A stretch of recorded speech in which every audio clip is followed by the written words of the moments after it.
Hey guys, good morning, afternoon, or evening, whatever time of day it is for you, where you're at. Sorry I'm a little bit late. Ooh, man, these energies. I just had to really woosah before I came on here. I'm also still kind of getting myself ready. My glasses are dirty and things like that. But welcome. If you're new, don't forget to like, subscribe, share, comment, all the good stuff. I normally do these on Mondays, but because we just had the eclipse and there's been some energy floating around in the air, I'm doing it today on Wednesdays. This is going to be more like a midweek check-in. I'm going to give you just basically my synopsis of what's going on astrologically right now, energetically as well. We're probably going to have some channeling going on. We may even pull cards for the collective and the elements as well. Okay, so just so you guys know. So enjoy yourselves for a couple minutes while I'm still getting situated. Get your coffee, get your tea, get your lunch or dinner. Again, it's like nighttime for you. Whew, man. It's already, I feel like I've already lived out an entire week. And you know what else is weird? I woke up this morning feeling like I was already in mid-April. I was like, isn't today April 15th? No, it is not. Uh, Dream time's been interesting for me too, as I'm sure it has for a lot of you as well. Okay, let me see if these are clean now. Why can't I get these clean? Oh my goodness. Sorry guys, give me a minute. It's just gonna make me nuts, you know? Uh, and for those who are new, yes, I have very, very poor eyesight. Like very poor. That's also why actually it's funny because I spoke to someone recently and they said something in the last couple weeks and they were telling me how they like that I'm like really close to the camera and I told them like, oh, that's just because I'm blind. It's like it's really because I just can't see very well, which is just the truth. I mean, even with my glasses, I can't see 2020. Um, so that is the main reason I have the camera so close. And I've tried to play with it far away, but for a live, like I want to see the comments without, you know, what did they say? What does that say? Okay. It's still not really clean. This is literally a new wipe. What is going on? I don't know what got on here. Sorry guys, hold on. Mm, yeah, that's a little bit better. It's a little bit better. Hold on. Oh, Keisha, thank you. Keisha, I feel like you give a super chat every single time. You're so sweet. You also don't have to do that, but I really appreciate it. Thank you for the $10. Great to see you as always. Great to see you guys too. I felt a wave of anger come up in the middle of the night from people who've mistreated me. Yeah, that anger's flying around. It's been flying around. Um, and that's where we're kind of running into an interesting shift this week as it relates to Jupiter and Uranus. And we have actually, and even though we're like in the middle of eclipse, well, we just started eclipse season. We're in the portal, so to speak, and we are in this like Aries energy. Oh, Tiki Booyah, thank you for the 9.99. Can we talk about how I suggested having a retreat and then boom, I got an email yesterday and couldn't wait to talk to you. I'm ecstatic, elated, and excited for this sacred communion. Oh, thank you. Well, it's funny because this has been in the works for a while. Like this has been getting planned out for a while. And so when you had brought that up, and other people did too, and I was like, I can't say it yet. I can't say it yet. But I've been planting the seeds like to you guys. I've been hinting, I've been hinting at it. Um, but yeah, it's finally here. It's finally here. So very happy that you're going to be part of that. Hello, hey Akate. I made a live midday. Yes, you did. But where was I? Oh yeah, this interesting shift. So I mean, we got to talk about the anger, guys, because it's just part of the energy we've been in, and it's still here. But even though, oh, that's what I was saying. Even though we are in this portal of eclipse season, and we are, why don't you want to go? And we are also moving into April and deeper into that Aries energy. Not to mention the Aries eclipse is the one that's also coming up next, right? And Mercury retrograding in Aries, all the fire, all the fire, all the fire. We do have a little softness coming in too, more so towards the end of the week. That's going to make things a little interesting. So when I did my notes and even just kind of tuned in for the rest of the week, to be honest, made me really nauseous. So I'm also like a little nauseated right now too. So just bear with me as I'm like going into all of this. Oh, you know what? Timestamps. Hold on. You know me, I hate forgetting about the timestamps. I want the notebook. There we go. All right, so this is just channel blah blah blah. Okay. Oh my god, I feel like I'm already getting a shit ton of messages. Okay. Before we get there, because I was already starting to get channelings of like very specific things that you guys are dealing with that I know the collective is dealing with.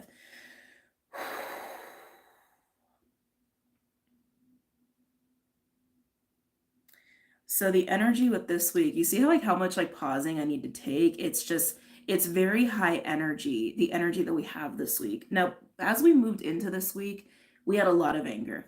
We did. We had a lot of anger coming out. We had that North Node Chiron Mercury aggravating stuff and bringing stuff up in people. And then we had the full moon eclipse also being part of that too. All that rage. Yes, all that rage. All that rage coming up. And like, here's the thing too, that rage and for a lot of us, it's also been sacred rage. Very, very important for our own healing, for our own discovery of self, acknowledgement of self, getting into our truth, and some of us really being able to use our voices. Voice activation, voice liberation is a huge thing this year, and we're really like in the peak of some of that energy, and that will continue throughout spring. May and June are going to be really interesting in terms of that, but that's for another video. So we've had a lot of this anger coming up to be dealt with, and when I tune into the energy of this week, I'm getting nauseous even thinking about it.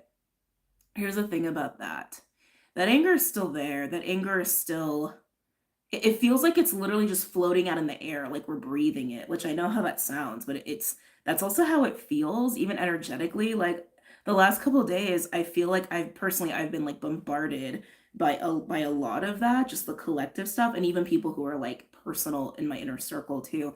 So that's floating around. A lot of you guys might also be feeling that in your own lives, like whether it's coming from specific people or it's just the collective it's the collective anger vomit coming out. But it is important that it comes out, okay?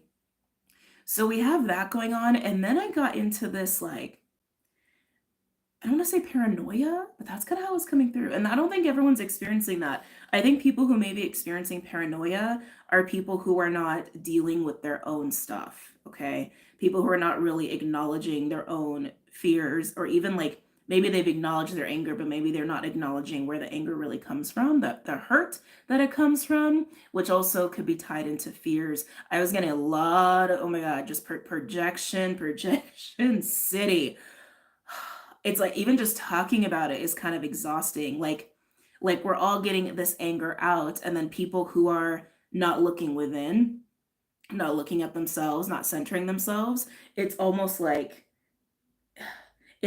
mirrors are being put up, and then like all this anger is just ricocheting off these mirrors of people who are like not looking at things, and so they're getting a lot of their own shit mirrored back and almost like amplified, which is also an interesting thing. It made me again, I feel very nauseous right now. It made me very, very nauseous and like very dizzy to even tune into that. And then it brought up this feeling of like the ego is huge here this week. So sorry, so many things I'm trying to like suss through to communicate to you guys. Like, where's the line? That was something that was coming up too. Like, where's the line between me, them, you, the truth, my like feeling, like just feeling, stories, projections. It's just like so much shit is out there just floating around in like an enigma ball of energy for some people. And there are other people that are handling this energy really well. Okay. And most likely those are people who are really good at holding on to themselves, really good at clearing, really good at acknowledging their own shit, and really good at observing and not passing judgment, right? Also, if you are feeling a lot of this high energy, because that's the thing, this energy is really like, they just kept saying it's high energy. Like the word intensity doesn't convey it well. It's amped energy. And so you can feel that physically. I feel like that's physically, emotionally, like high paced energy. Okay, thank you. Like high paced energy. So some of you guys could be using that to create, to be productive, to work out a lot. But some of you may feel overloaded by it. So that was something else that was coming through too. And then let's talk about the softness that's coming in. Okay. Hold on. You're starting to channel energies. You're a medium. Welcome to thank you. I've known it. I've always known I'm a medium. Thank you though. Um,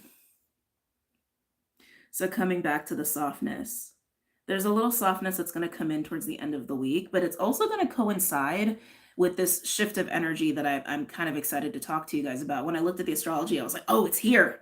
Boom. I was like, it's here. We're moving into it. I'm excited about it. We'll talk about it.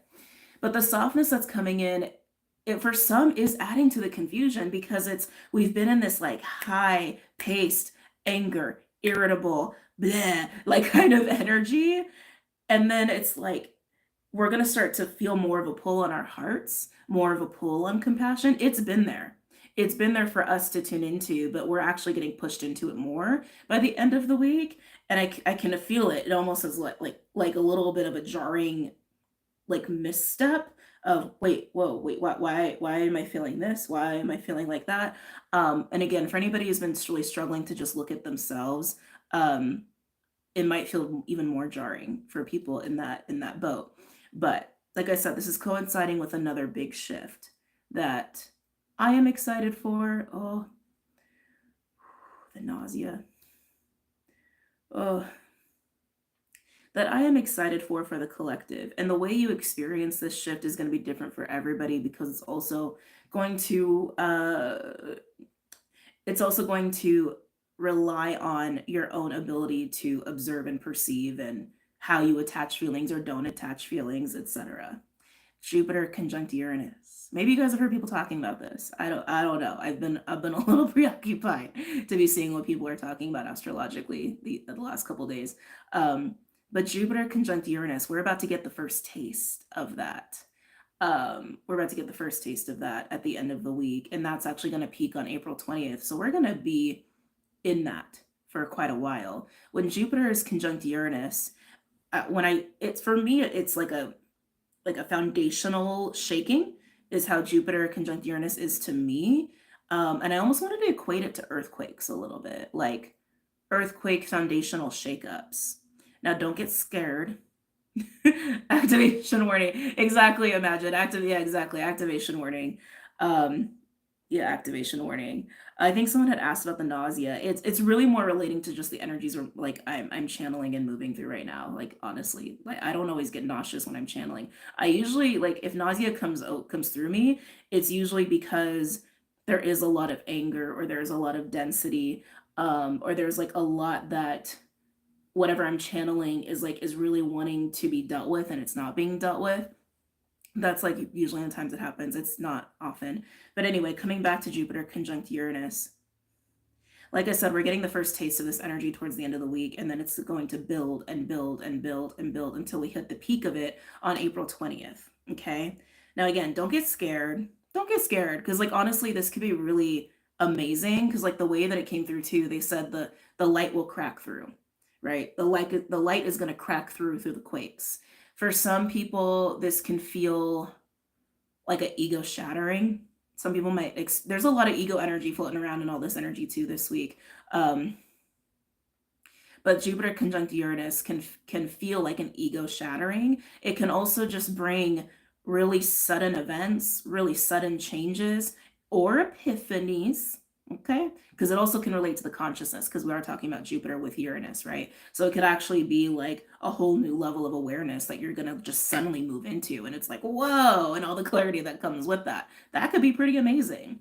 But some people can, on more of a surface level, because it's also in Taurus, could experience that in terms of finances. Yeah, finances feels really big there. Finances, health was coming through too, which I thought was interesting, and I think that just depends on your own personal charts and your journeys and whatnot. But yeah, health, finances, relationships, or relationship, especially because this week that conjunction is sextile Venus in Pisces.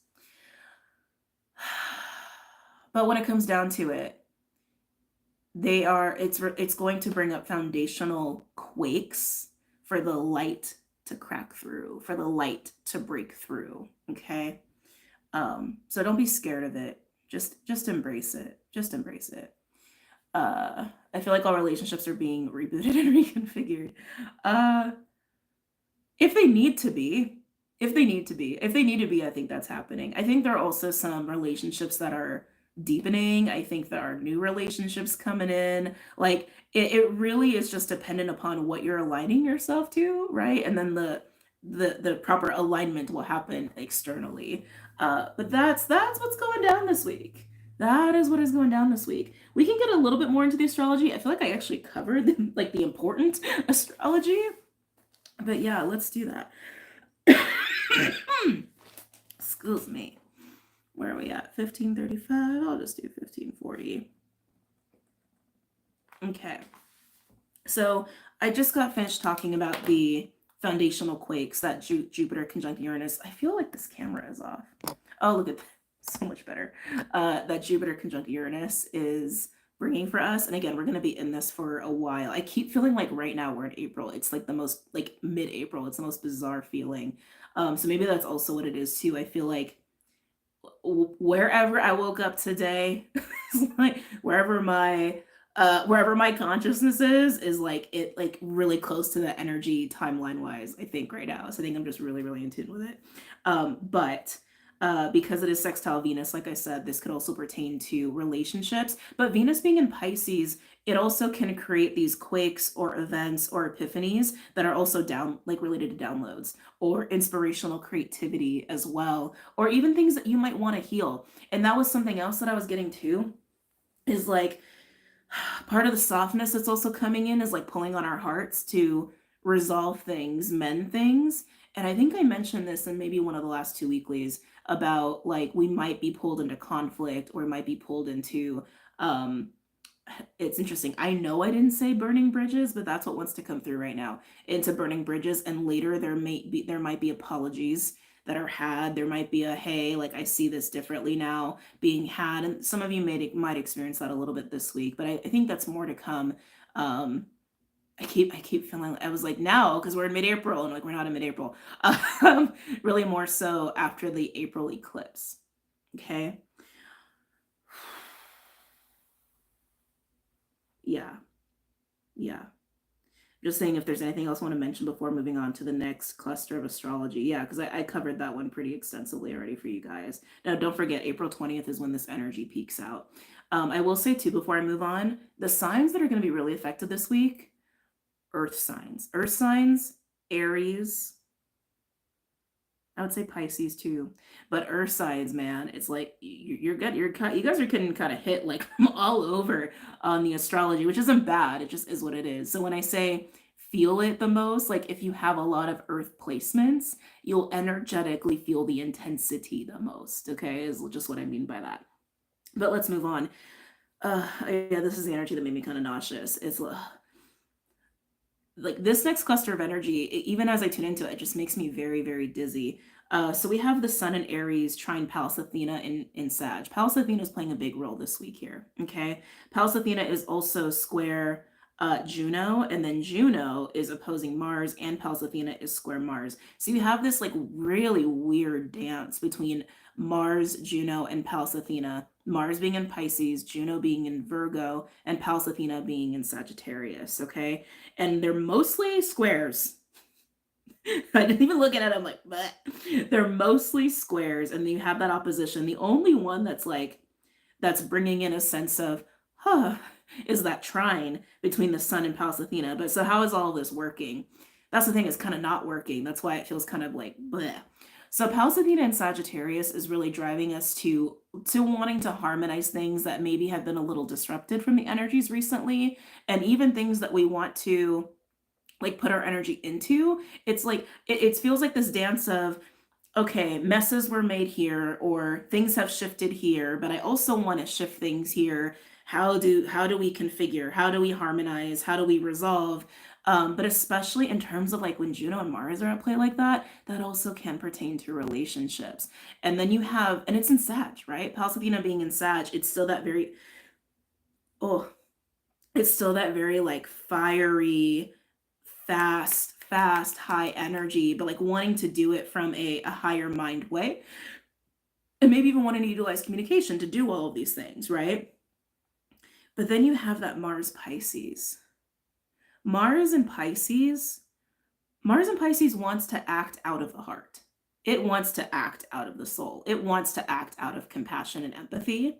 But there is so much energy around anger and independence and what about me, that it's like Mars and Pisces is like not playing well with that. It's like it's hard to almost like harmonize all these energies with something so soft, right? But it's still there. It's still there and it still wants an outlet. And then it's not playing well with Juno and Virgo. With Juno and Virgo, that's all about integrity and also wanting to be of service and also wanting to show up and like have more of a sense of purpose in your life or have more purposeful, intentional relationships. So you see what I'm saying here? It's like it's this really funky conundrum of energies of I'm focused on me and I'm focused on what's motivating me and I'm getting rid of this and I'm getting rid of that and I know what I deserve and I know what, what's best or I know what's right. And it has a little bit of ego to it. I'm not going to lie.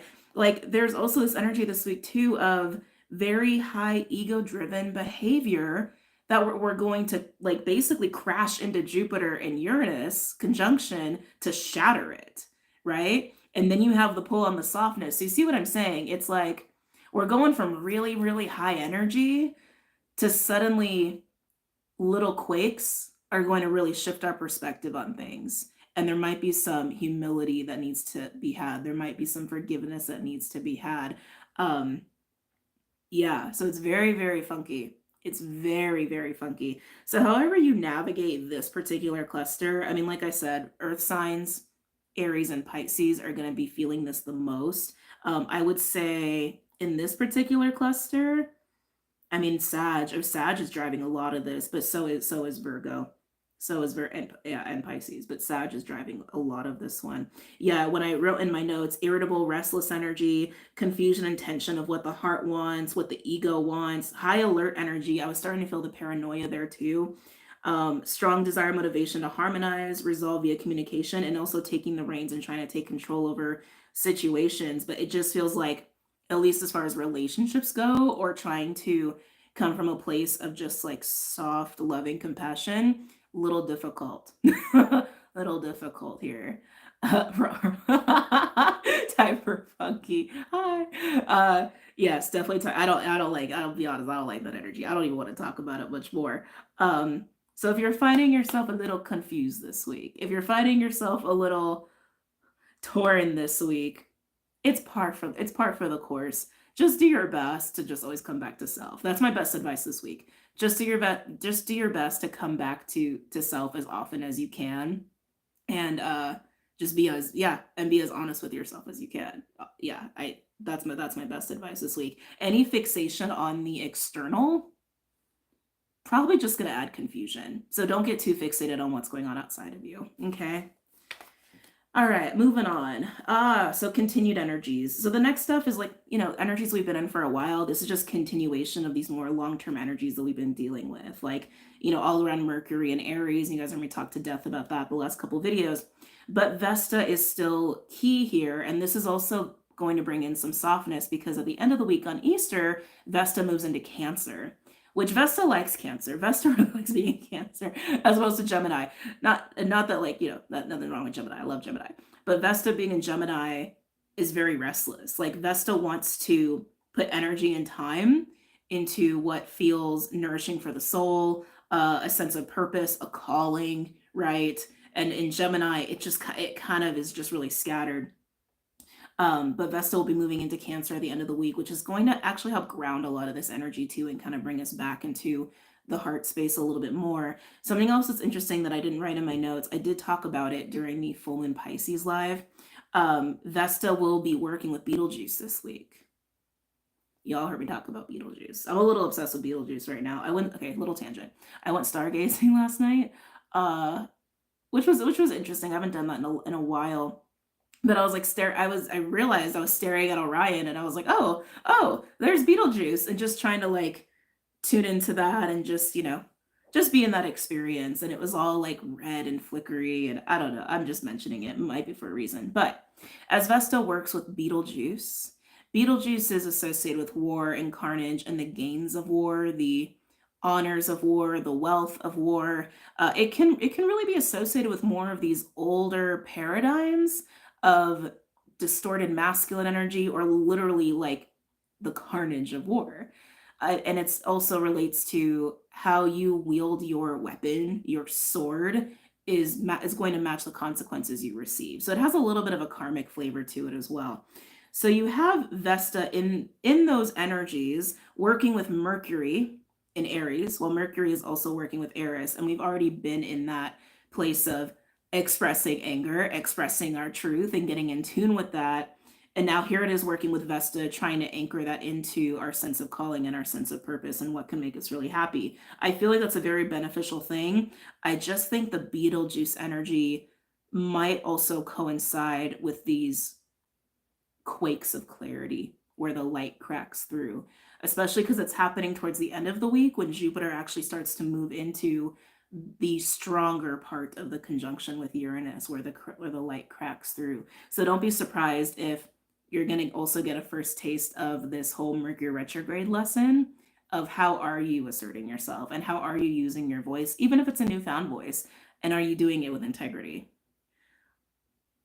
Or is there something that we need to is there something we need to calibrate there in terms of how you are using your voice and how you are handling your anger or expressing your anger, and how that also affects the path you're walking towards your own personal fulfillment? So something to chew on there towards the end of the week, if it comes up for you. If that comes up for you. I also got more paranoia here too, actually. Neptune in Pisces is also going to be square Vesta. Yeah. Every time I tune into that paranoid energy, again, it really just feels like more people who are going to be affected by that are people not facing their own fear, not looking at themselves. And I'm not like saying that's a end all be all. It's just what I feel. So anyway, moving on. More of this continued energy. The North Node is still conjunct Chiron in Aries and is also going to be square Ceres in Cappy and sextile Chariklo in Aquarius. If you're not familiar with all these like asteroids and dwarf planets and all these things, don't worry about it. If you want to learn about it, tons of information out there in ways you guys can go and find that out for yourselves. But North Node working with Chiron is that shedding we've been in for months. Literally, we've been in that shedding for months. And here it is. It's just still there. It's still there, just helping us along our way. Working with Chariklo will bring opportunities for further shedding and further healing and further moving into this more authentic sense of selves. But that square to Ceres, just don't let it throw you from your own long-term seeding and nourishment of your plans and your goals and things of that nature. And then we do have this continued long-term seeding that I've been talking about as Jupiter's been sextile Saturn. Now, as Jupiter starts to get closer to Uranus, it's actually going to stop working with Saturn for a little while until we hit August. Probably more July. It peaks in August when Jupiter will actually move into a square with Saturn because it's going to move into Gemini. And that's going to be interesting. But as Jupiter is moving closer to Uranus and working more with that, creating this like quaking, let the light crack through energy and moving away from Saturn, we're starting to move out of that period of time where while we've also been shedding, we've also been planting our seeds for, again, these long-term goals, and legacy being a huge part of it. It's not that we're going to stop doing that. It's just we've done a lot of work to plant these seeds, and the rewards for that will come much later, most likely at the end of the year. Okay. Now, Jupiter and Saturn are both working with the same celestial bodies. I'm not going to hit you over the head like with all the information of like all the celestial bodies because it's a lot of information. Just know that it's coming down to legacy nourishment, continued experiences and changes within soul family and home life, domestic life, karmic closeouts and balancings in terms of how much integrity is being brought to the table or wanting to act more out of integrity will help to balance out certain karmic situations or even close them out for good. And also be sure to balance your impulses and your self-discipline. Lilith is pretty active here. Yeah. Balance your impulses and self-discipline. I feel like there could be an easy like move into self-sabotaging. But again, that's going to happen if you're not tuned into yourself. If you're tuned into yourself, you'll probably navigate this energy just fine. And as the light comes and cracks through, you'll probably have great clarity, great epiphanies, and life will probably be really nice. Okay? But just don't get too worried about it, is my point. Don't get too worried about it. Okay? Okay. All right. Let's move into collective read. Let's see. Preach. Was I preaching? I didn't think I was preaching, but let's see. Literally. Come on, Ten of Pentacles. I feel like renting a luxury hotel room. Oh, okay. Hey, that's your jam. That's your jam when you want to. I invoke the most ethereal timeline for this collective. Mm. Oh, that's right. You've never seen this mug. Yeah, this is my favorite mug. This is my favorite mug. And when I first saw it, I was like, oh, yeah, that's mine. I need that. Oh, the beach. I miss the beach. I really, really miss the beach. I really miss the water, especially when we start to change seasons into like spring, summer. I just like, oh, I need the water. I need the water. All right, we go in collective. Okay. Oh, okay.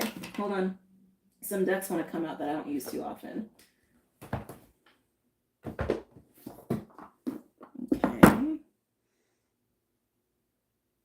Where are you? Where'd you go?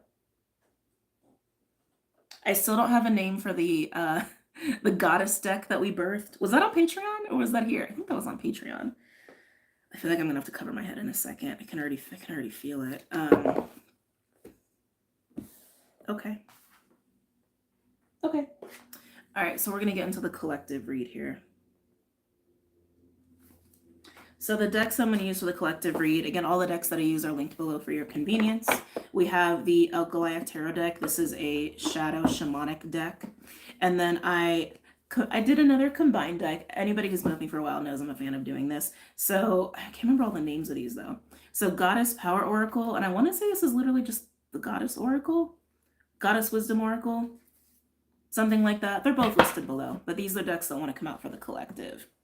Interesting. Okay. Can I see the box for the first deck again? Yeah.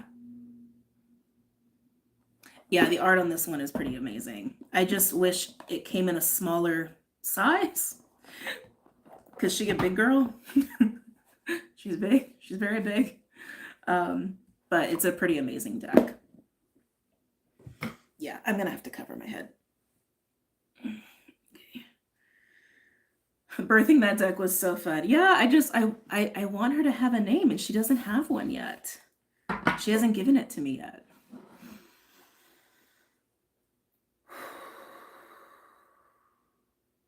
Okay.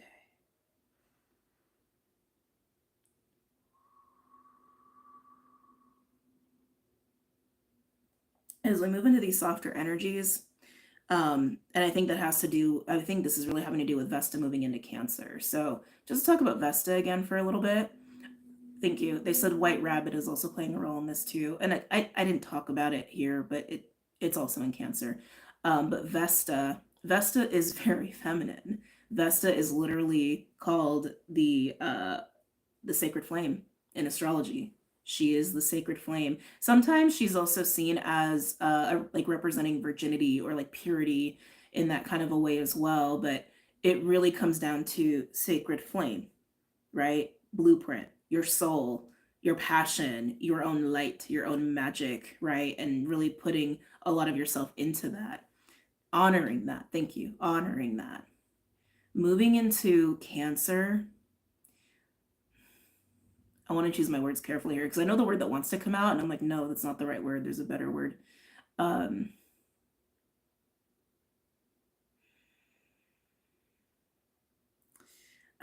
don't, it's so interesting too, because I feel like words are really changing and evolving as time moves on. Like I'm tempted to say mother and feminine, but I'm like, no, it's like, it doesn't even hit it. It's like, it doesn't even hit it. Like it comes close, but I think because those terms are used a lot and like overly used, in a way, it like, right, when you overly use a word, even in the collective, it kind of starts to disconnect from its original meaning or even feeling. And that's kind of what I'm getting here. Like what we've been using for mother and feminine in a way has almost like now removed us from what that energy really is. And that's kind of what's coming up here with Vesta in Cancer and that White Rabbit in Cancer. Interesting. Well, we'll just go. We'll just start. We'll just start and see what else wants to come up and be said about that.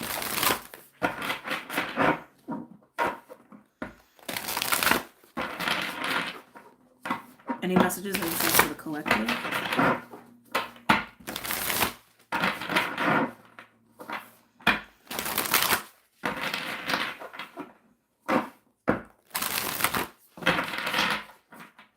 I'm getting a lot about the persecution of other people. The way that we persecute each other. Why does that word sound weird to me? Persecute? I don't know how that word feels weird. Maybe that's what it is. Maybe because there's a lot of distortion in what message is trying to come through. Like speaking on the distortion of that. There's a lot of persecution going around the last couple weeks. There's a lot of that. I feel like there's going to be moments where we realize like how we've engaged in that or how we've even been targets of that. Yeah, it's coming back to forgiveness. It's coming back to forgiveness and compassion. It's not a love and light thing. That's something else I felt the need to say as it's coming through me. This is not a love and light thing, okay? It's just what's right. It's just what balances. Thank you. They said not right, balances. It's just what balances. Okay. It's a very good week we're in. Any messages or insights for the collective? This deck really wants to talk. Ay. Hold on, guys. I'm taking that one. Yeah. It's funny. This one did come out and then I put it back. This one's crazy. Okay. I've said this before, but I don't know if you guys experience this. Like when you work with decks for a long period of time and then you see a card and you're like, I swear that card was never part of that deck. I'm having one of those moments. Look at this. Look at this. 10 of Pentacles. Someone else called out the 10 of Pentacles earlier, actually. The Oyster of Metatron. Oh my. The Oyster of Metatron. So we have some angelic energies coming through here. Tree of Life, evolution, ascension. This might be really activating for some of you. Just a heads up. I'm just sitting in this. Now remember, this is a shadow shamanic deck. Okay. This week seems to be bringing about windows. I'm going to say windows of breaking through into personal evolution, breaking through the threshold by acknowledgement, via accountability, via recognition. You see what I'm saying? It's like, and everything we've gotten so far has been about like, you versus them, mirrors, paranoia, projections, blah, blah, blah, persecution, like, and really holding yourself accountable in the truth of all of those dynamics and where you have been in those dynamics, breaking through the threshold into your personal evolution by doing that. Interesting. There's something else here. Hold on a second.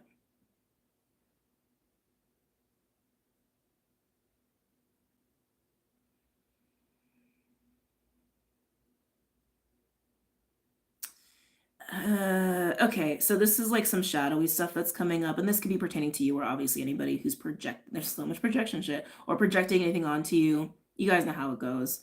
I'm getting the word fraud.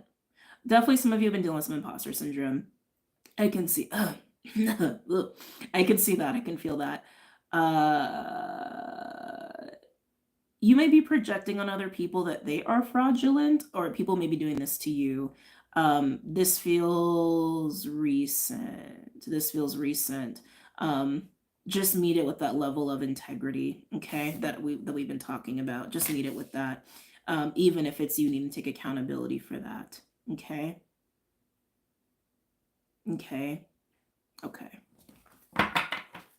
And this is the other thing too, and I know you guys already know, but maybe it needs to be said. Maybe it needs to be a reminder. Sometimes when people are struggling with their own stuff, and this is where, like, again, compassion would benefit. Compassion would benefit. When people are in a bad way with some things within themselves, they lash out, they project out. It's just human behavior. It's just what humans do.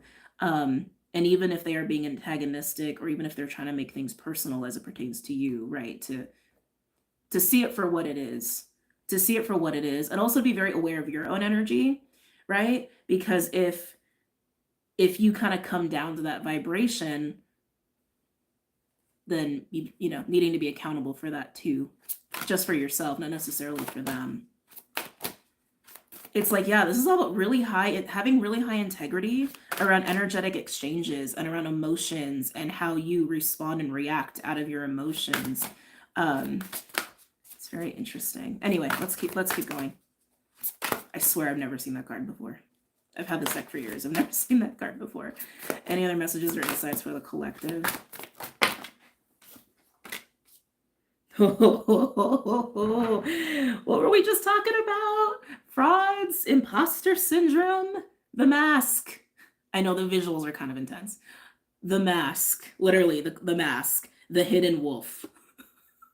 So in this deck, they have cards obviously relating to tarot, right? Like 10 of Pentacles, but they also have additional cards. This is an additional card. Okay, this is an additional card. Everybody at some point in time has had masks, needs to utilize masks, whether it's out of ego or protection or whatever. It's not always a bad thing. It's not always a negative thing, but that's kind of what we're talking about, right? When we're also talking about projections or not feeling like we are authentic, or feeling like we're imposters, even if it's just imposter syndrome. There's usually some sort of maskness going on at play here. Okay, can you acknowledge that? Can you just acknowledge it? Can you recognize it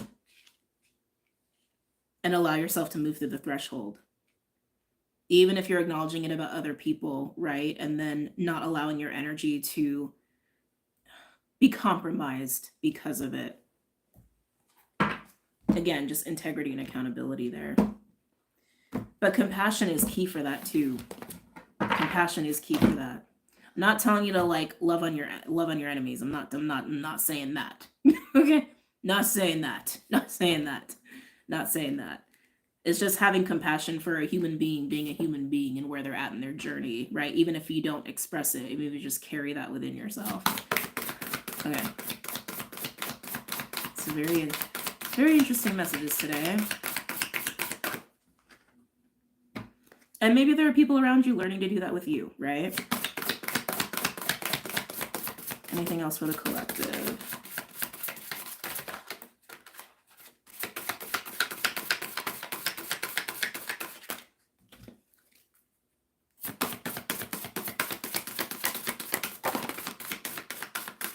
That's what we got here.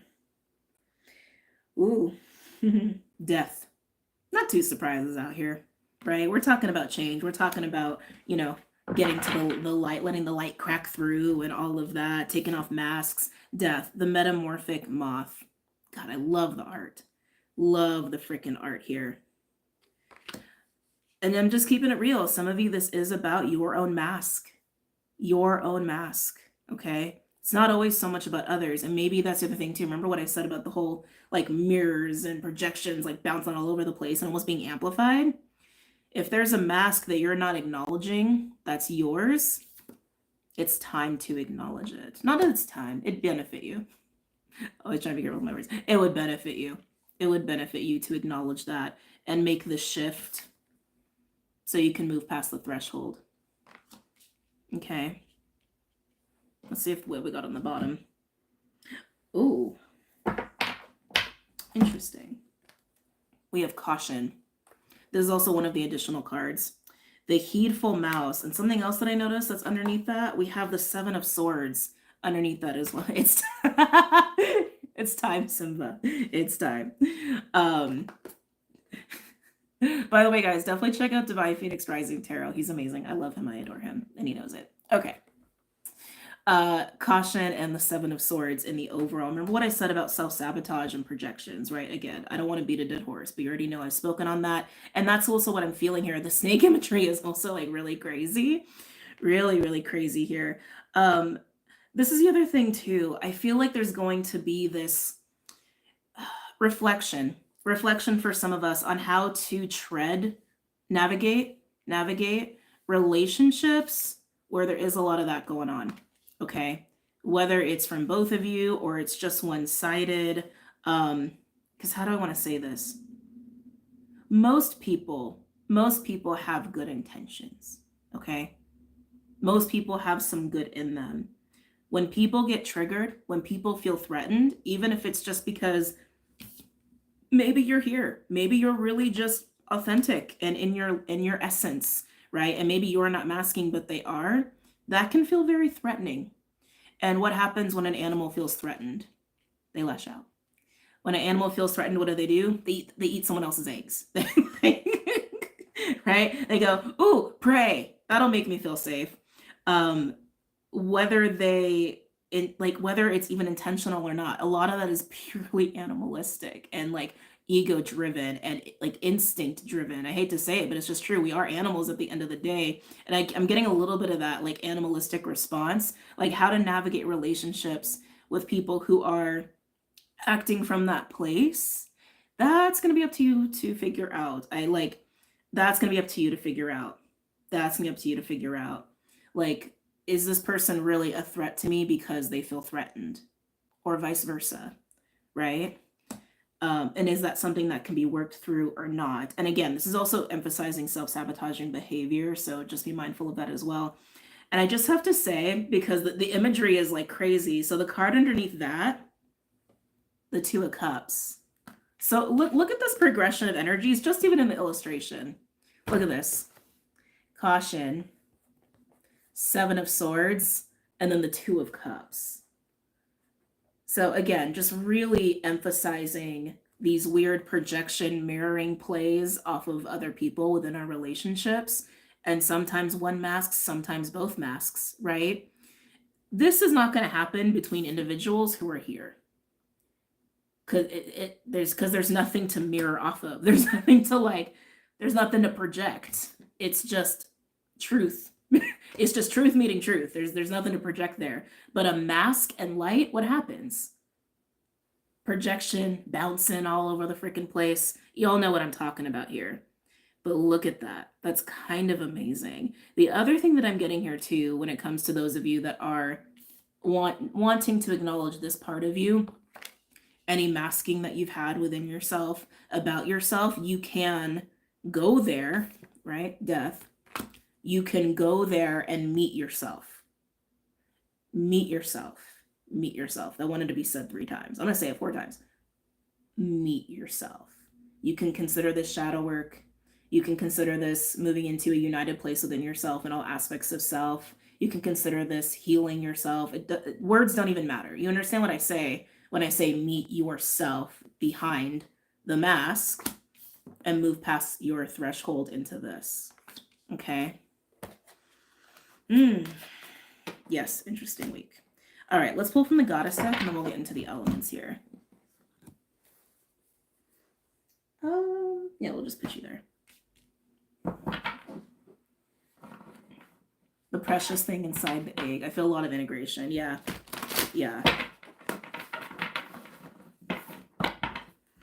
And again, this is going to be different for all of you depending on where you're at. Like, depending on if maybe you're already past the threshold. Maybe you're here and not dealing with it. Or maybe you are there and you're ready to deal with it. Or maybe you're dealing with someone who's here. Or maybe you're dealing with somebody who's there, right? So just take it as it resonates. Okay.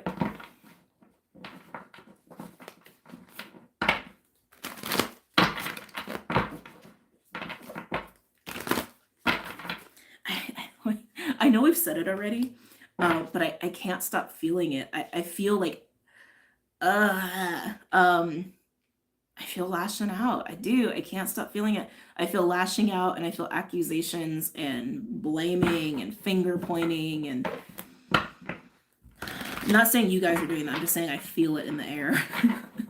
It's in the air.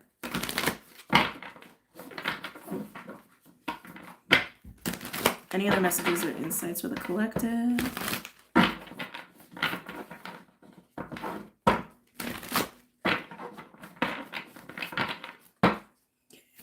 Talking about the Ten of Pentacles.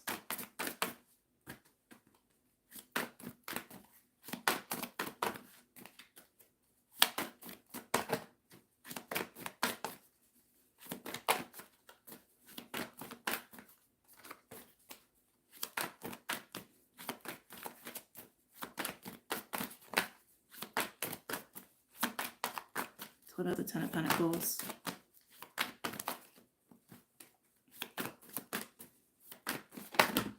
I'm also getting this too. This feels a little random. Sympathizing with bad people. That's like so weird how that's coming through. It's like, let me find the right words for this. Some of you may be finding that you're having moments where you're sympathizing with people who may be doing things that are actually detrimental to other people, or like not just not kind, but you almost can like, you can understand where they're coming from, but obviously like not condoning their actions. To me, that's a sign that you're actually moving here, that you're moving into this space, or you are in this space. But some of you may wonder if it's making you a bad person. No, you can just empathize. You're just empathizing. You can see the hurt they're coming from. And anyone who has hurt that they're carrying around, there's some sort of truth in their hurt, right? So it's like, again, this whole notion of essence and light and truth. You don't have to condone someone's actions to empathize with them, to have compassion for them. Okay? Anyway, White Tara, sensitivity. You're becoming increasingly sensitive. Avoid harsh relationships. Environment, situations, and chemicals. That came on the Ten of Pentacles. Well, that says it all, doesn't it? Many people confuse sympathy for empathy. Yeah. I mean, they're just, to me, words are just, you guys know how I feel about words. Well, maybe some of you guys don't. Some of you guys who are new. Words are very primitive. Words are very primitive. There's so many times where I'm talking and I'm just like, there is no word in the English language to convey exactly what I want to convey. And I feel like words can be very divisive too sometimes. I don't know. I've got a weird relationship with words. But anyway, I'm just a sensitive guy. Yeah. So here we have sensitivity. You could be working with White Tara. And of course, because we're working with a goddess deck, if any of these goddesses resonate with you or you already work with them, it's just an indication that they're very present and available to you. Some of you could work with the Lotus as well.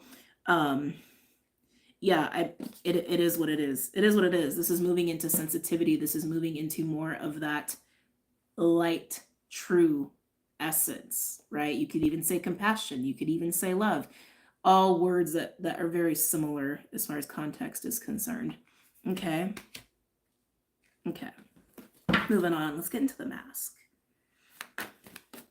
Now, again, remember what I said earlier? It's like, however you decide to navigate relationships where one of you is here and another one is here is up to you. All right.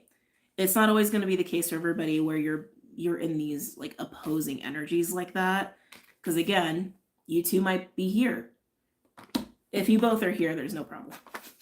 Just speaking honest, there's no problem if that's the case. All right. The mask.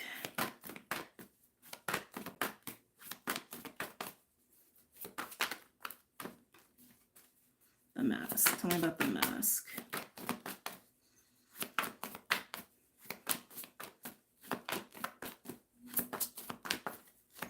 Man, this imagery is crazy. Wow. Whoa. The Taras are here. So on Ten of Pentacles, we had White Tara. On the mask, we have Green Tara. The Taras are here. The Taras are here. I don't, it's interesting. So, okay, I'm being reminded of something that I've been also perceiving in my reality recently. But I feel like, I don't know. Hold on a second.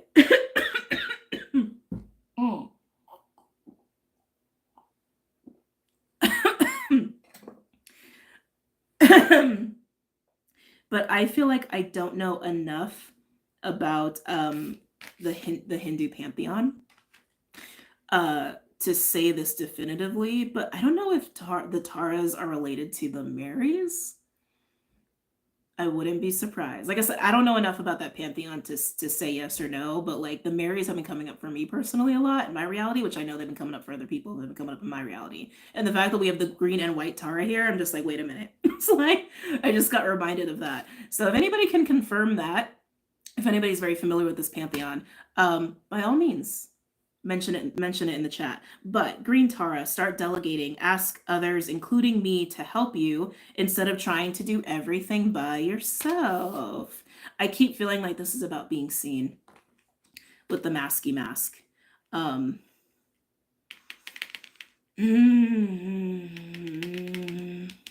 It's a vulnerability.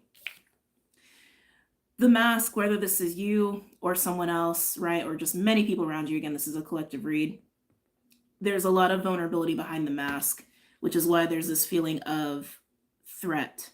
That's why there's this feeling of threat. And even with like the message here of start delegating, I don't think it's really about delegating. It's like, it's this feeling of stay away from me. It's this feeling of stay away from this part of me. Stay away from this part of me. Don't look at this part of me. Stay away from this part of me is what it's very, very combative. That's really what I'm feeling there behind the mask, which makes sense.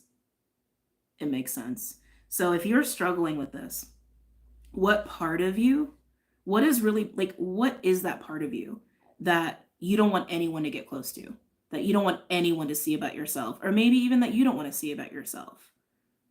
Because it feels like a part of you that's also agitated under these energies. I'm going to say us, excuse me. It's a part of us, because it is collective. It's a part of us that is very agitated at the moment. And I do want to say it's probably the source of anger and rage. What is the true vulnerability there? What's the true vulnerability there? You may even perceive it as a weakness about yourself, which is probably just an illusion. Just illusionary, self-limiting thought. But that's really what I'm getting with that. That's really what I'm getting with that. Okay, let's move on to death. Very intense read. It's an intense week. It's an intense ass week. Tell me about death. Would be surprised if we get like Kali or somebody like that on death. Tell me about death. Let's see who we have. Oh, that makes sense. Actually really nice. We have Aphrodite. Energy of 2, by the way, numerologically. Romantic love. Did not expect, I literally was expecting Kali. I was not expecting that. I was literally expecting like the opposite, right? It's kind of like the juxtaposition of like Sekhmet and Hathor, right? Even in the Egyptian pantheon. Actually, some of you may relate to both of those energies. Interesting. But that's exactly what we've been talking about, right? It's like, as the light comes through the cracks, it is also about this energy, sensitivity, having compassion.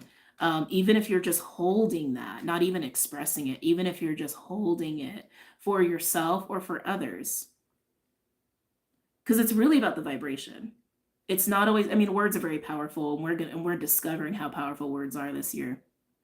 For some people for the first time, and for others, it's that awareness is deepening, but it's really about the energy you're carrying and the energy that you're working from, that you're idling at. And it's very clear that it's saying idle there. Like, make sure that you, like, that part of you is on, that the compassion is on. It doesn't have to be said. It doesn't have to, and you also don't have to like do any compromising, really. I'm not getting that either. It's like, just hold it. Just hold that for yourself and for others. And if you do that, people who are acting like this, will they melt? They may not. Like, don't put any expectations on that either. If you're dealing with people who are struggling in their mask, yeah, don't put any expectations on it. But like, if you're gonna hold that frequency around other people, just know that it might make them lash out, but then that also can get them to actually get in there, right? Get under their own mask, to disintegrate their mask if they choose. That's a free will choice, but obviously doing that for yourself too. Okay. All right, let's see any other final goddesses want to come out, and then we'll move on to the elements. I will say Kuan Yin is on the bottom. Just feels like compassion, just feels like more of that energy, but I do want to see if any other ones want to come out.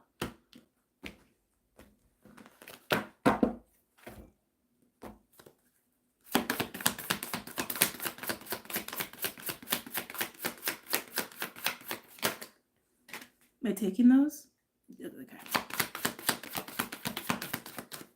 A lot of green too. So much green in these cards. Was that Aphrodite? Yeah. Oh, we got Sophia. We got Sophia out here.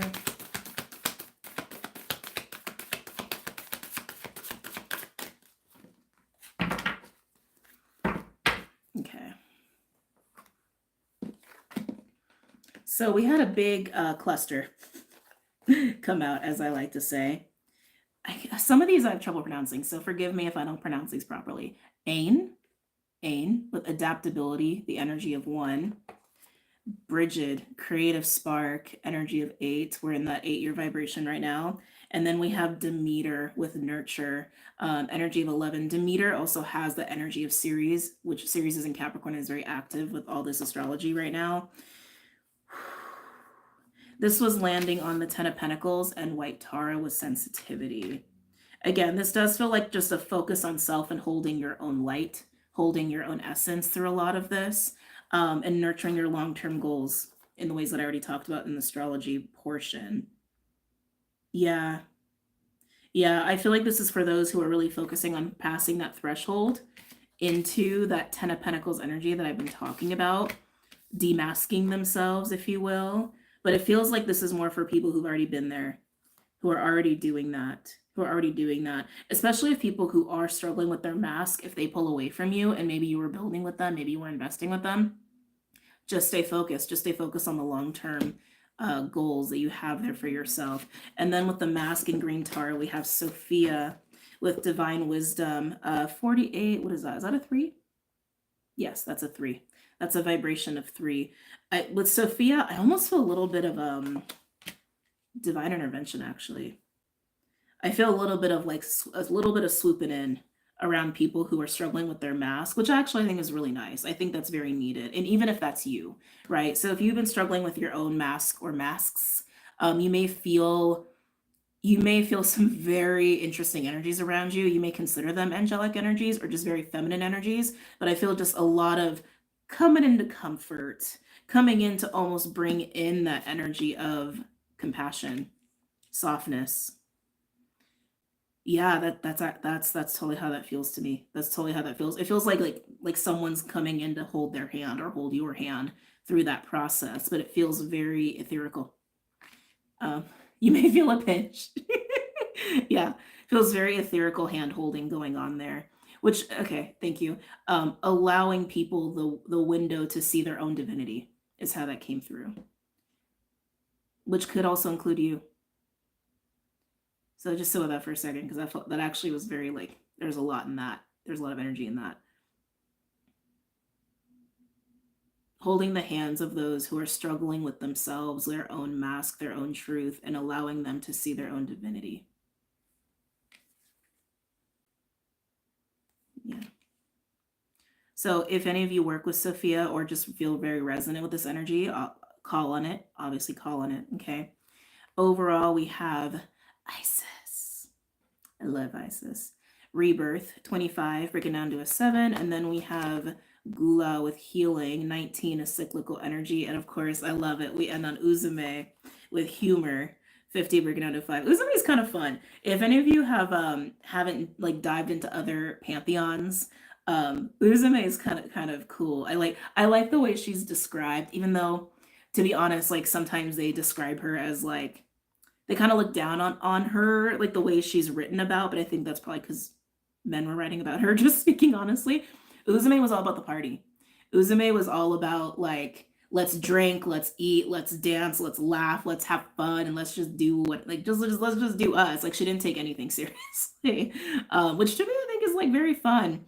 But sometimes she's written about a little bit of a seductress energy, but that's not really what she was. She just enjoys.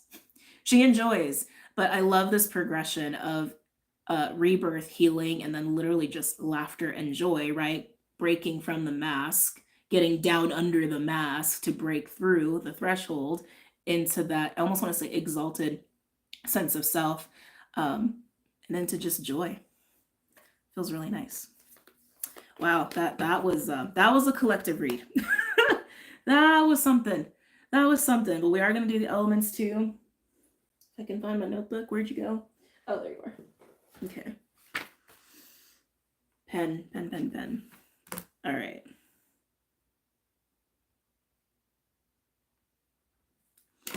Get a little sippy sip first. Water break. Yes. Need a little sippy sip.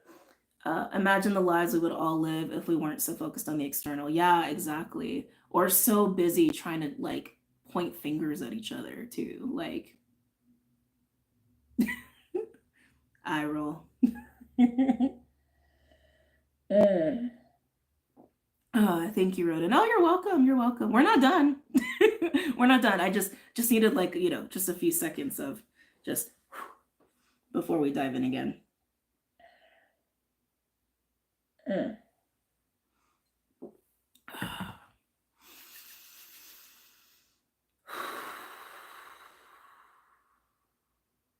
Okay. All right. Ooh, are we gonna do the Fae deck today? We might do the Fae deck today. Witches need water. Cannot live without that water. I mean, none of us can, but yeah, cannot live without that water. Ooh, yeah, we might. I think we're gonna pull the Fae out today. Yeah, I think we're gonna do all three. Okay, so these reads might be long, but it feels worth it. And I know this is kind of a mid check-in, so we're gonna have another weekly soon, but like, I don't know, just feels called for. All right. So who's going first?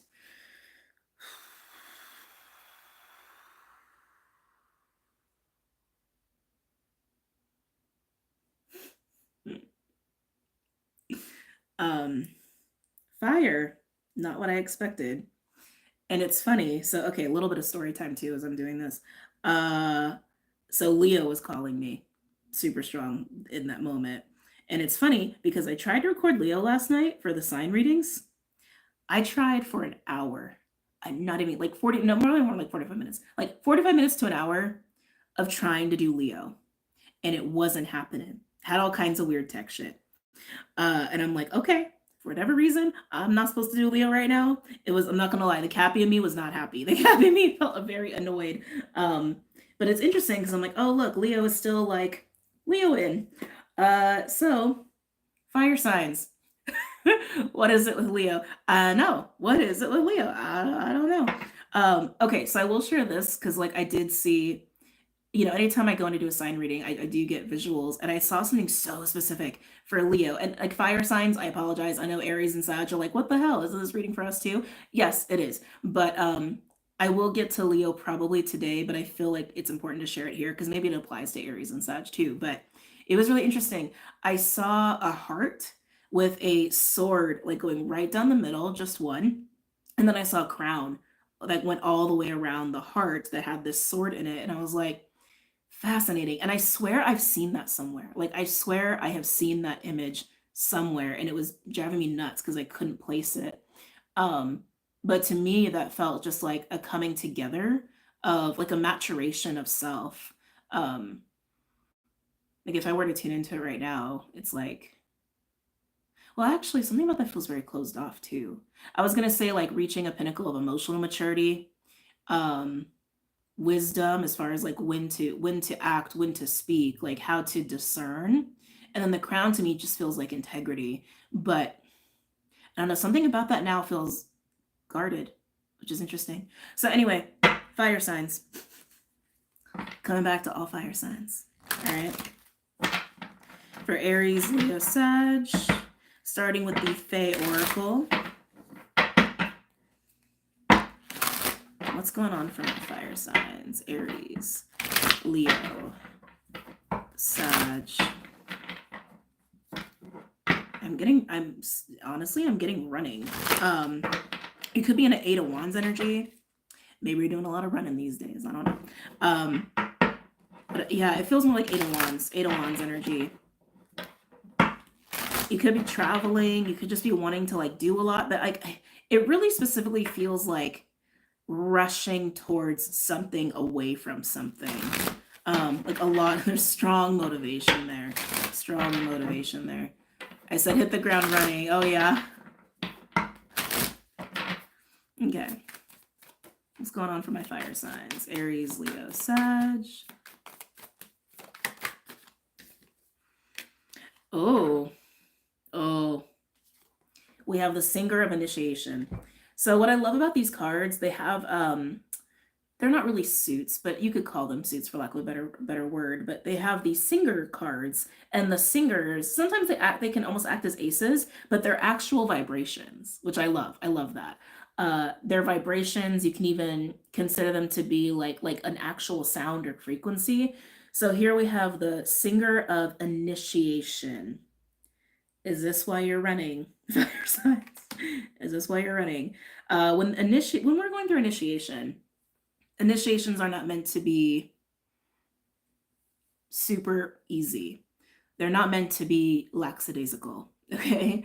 They are periods of time where we are crossing a threshold.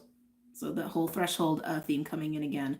Where we're crossing a threshold, you can even like see it as like moving through a birth canal where there's a lot of pressure. There's a lot of pressure to elevate or to move or to I keep really wanting to say elevate. It relates to that 10 of Pentacles that came out in the collective energy. And you either do it or you don't. I mean, it's really what it comes down to. You either do it or you don't. Some of you may be in your Saturn returns right now. It has a little bit of that vibe too. You don't have to be, but it has that feeling like a Saturn return, a Chiron return, a North Node return, right? This pressure to evolve. Yeah, this pressure to evolve. Okay. Can I get another? Oh, that was fast. Ooh. We have Spirit Dancer coming in, both 9s. Ooh, fire signs. 9 and 36. Okay. So fire signs, you are feeling a pressure point here. Evolve or don't. Break free or don't. It's so clear. 9s are about completions, right? You go from 0, 1, 2, 3, 4, 5, 6, 7, 8, 9. And if you hit 10, you're really just going back again to 1, right? Evolve or don't, break free or don't. Do it or don't. That's honestly how this is coming through. Spirit Dancer, though, with Spirit Dancer coming out, Spirit Dancer is a very elated sense of freedom of expression. Very shameless in just being yourself. That is what awaits you on the other side of this initiation. Can I get one more for my fire signs? Aries, Leo, Sag.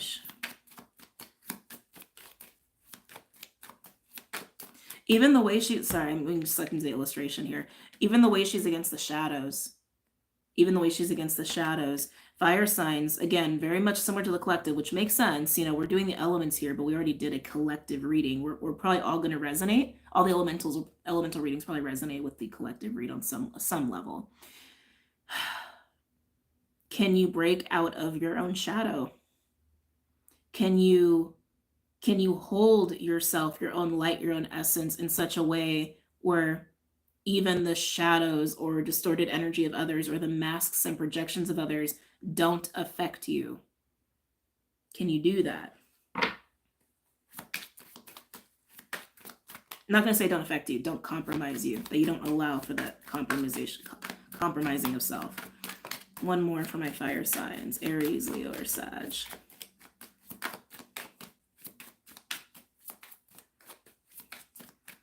And this is why accountability is so powerful, because it's like when we're not having accountability, it's so easy to just play victim. It's so easy to play victim. It's so easy to be the martyr, so to speak. It's so easy to have this false sense of power when really you're keeping yourself stuck and trapped, right? And it really just comes down to yourself. Anything else for my fire signs? Aries, Leo, Sag. Oh, that's a lot. Am I taking all these? Okay. Oh, wait a minute. Really? Okay. It's a lot. Literally 5. Oh, no, 6 cards. 6 cards came out. We have some shadow cards here, too. So we have the... Forgive me. It's so hard to pronounce some of these names. Oh, gotcha. The gotcha card. 64 cyclical, so moving to the 10 to the 1. This is a card of surprises. The Soul Shrinker, 55, a master number. Soul Shrinker speaks specifically to words. How words can be used against how you can use words against yourself or against other people to actually degrade energy, to compromise energy, right? It's the power of complaining and being judgmental and like the effect that has on yourself and other people. And then we have the honesty card. So again, taking accountability for your own beliefs, your own words, your own actions that have actually been detrimental to yourself or even to other people. Yeah. Or even to other people. If you take accountability here, it feels like taking accountability is the key to moving through the threshold for you. But it's about how your own words, thoughts, and programs have been detrimental to yourself or other people. Freeing yourself from that. And then we have Geo the Slow. I like this one. Geo the Slow. It's a lot of patience on that card. And then we have Tatine the Sylph. Tatine the Sylph. And then we have the Fairy Guide. So when this card comes out, it's supposed to indicate like your own personal like fairy guardian guide, but it can also, for me, I treat it like almost like a wild card, like a blank slate of the unknown, especially coming in after her, because she just turns things around. She literally is like flips a 180 on things. I'm getting a little bit of like the Wheel of Fortune actually with these 3 cards here. Yeah, I'm getting a little bit of like Wheel of Fortune here. And it's coming from patience. It's all about the patience. It's all about the patience. This could even be relating to a situation you're finding yourselves in, fire signs, where accountability being had, right? The other party or other people involved may be very patient with you. Patience is like the key to turning this around. And if there's someone you're dealing with who's going through their own initiation, having patience for the situation at hand while they're dealing with their shit is key. That's what I'm getting with that. Yeah. And on the bottom, we have Las Guna. I think she came out in one of my other readings in the last couple weeks as well. This is the energy of going from one thing to the next, but doing it with discernment of when to jump. Yeah, there's a divine timing factor here for you, fire signs. All right, let's get into the animals.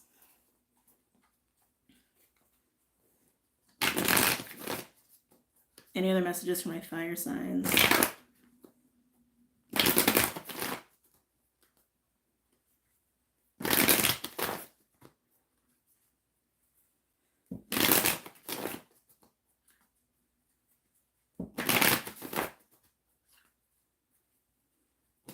That gotcha card, the surprise, is screaming at me for you, fire signs. Why is the surprise so surprising? It's funny, like it feels a little like, it actually feels very fake, like, why is the surprise so surprising? See if it comes out later. Why is the surprise so surprising? I don't know. Why is the surprise so surprising? Some of you, there may have been or might be, like when the light breaks through the cracks, right? That quake energy I was talking about, that might be what's coming through here for you, fire signs, and getting you to see this, getting you to see that. Any other messages or insights for my fire signs?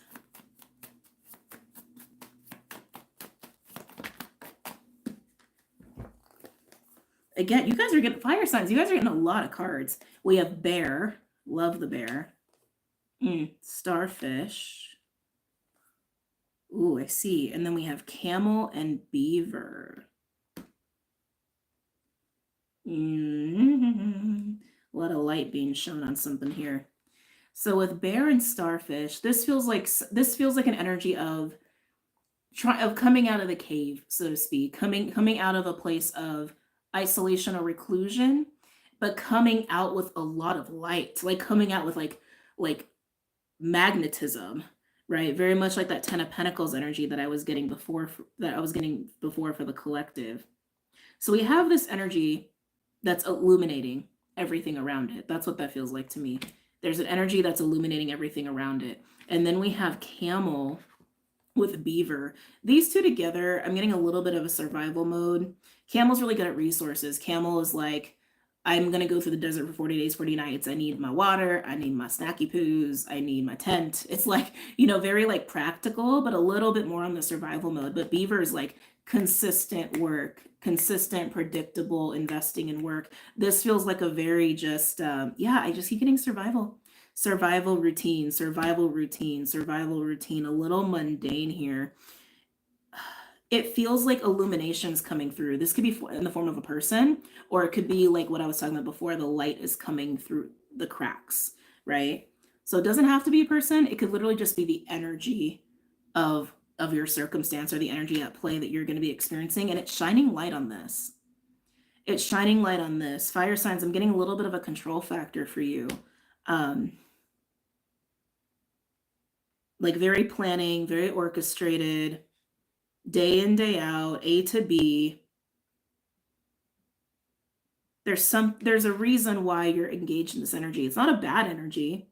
It's not bad. It's just, it's very routine. It's just very routine. Can I get more about the camel and beaver? It wants to be broken up, Firefly. It wants to be broken up. When we get in this very routine energy, again, it's not bad. We need to be that way sometimes. We need to be the way to handle life sometimes. It just is what it is. But I can tell like this energy in your life wants to be broken up. And then here we have Firefly coming in, trying to break it up. We have this illumination, the light breaking through the cracks, trying to come through to break this up. So allow it. Allow it. It's going to help you with this. It's going to help you with this. This is clearly a reading for fire signs who have a control factor for their own personal sense of security, which isn't, again, a bad thing. It's just good to acknowledge that that's there, because maybe some of you are taking it out of the extreme, out to an extreme, right? Or maybe you're doing it in a way that actually limits you. Because with the soul shrinker only comes out when there is some sort of restricted disintegration of energy. Like, and not in a good way of disintegration, like soul shrinker, like shrinking the soul. Like, where's the life? Where is you? Where is you? Where are you? Fuck grammar. You understand what I'm saying? Do you guys get what I'm saying? So let the light crack through. Let it crack through. And maybe you got to take accountability for something. And maybe it's just how you talk to yourself or treat yourself. I keep getting for some of you, it is also like about words you say to others. But let it come through. Let it come through. If this light is in the form of a person, you might find it very threatening. Anything, and I want to, and misunderstand it. Thank you. Anything else for my fire signs? Aries, Leo, Sag.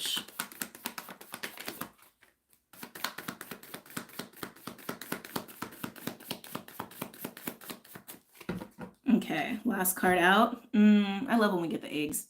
Golden egg, the heart chakra card coming out here. Let the light crack through. Let it crack you open. Let it help set you free. Overall, what did I say about running? Cheetah. Eight of Wands energy. Solar plexus masculine energy as well. Hold on, I need a little water.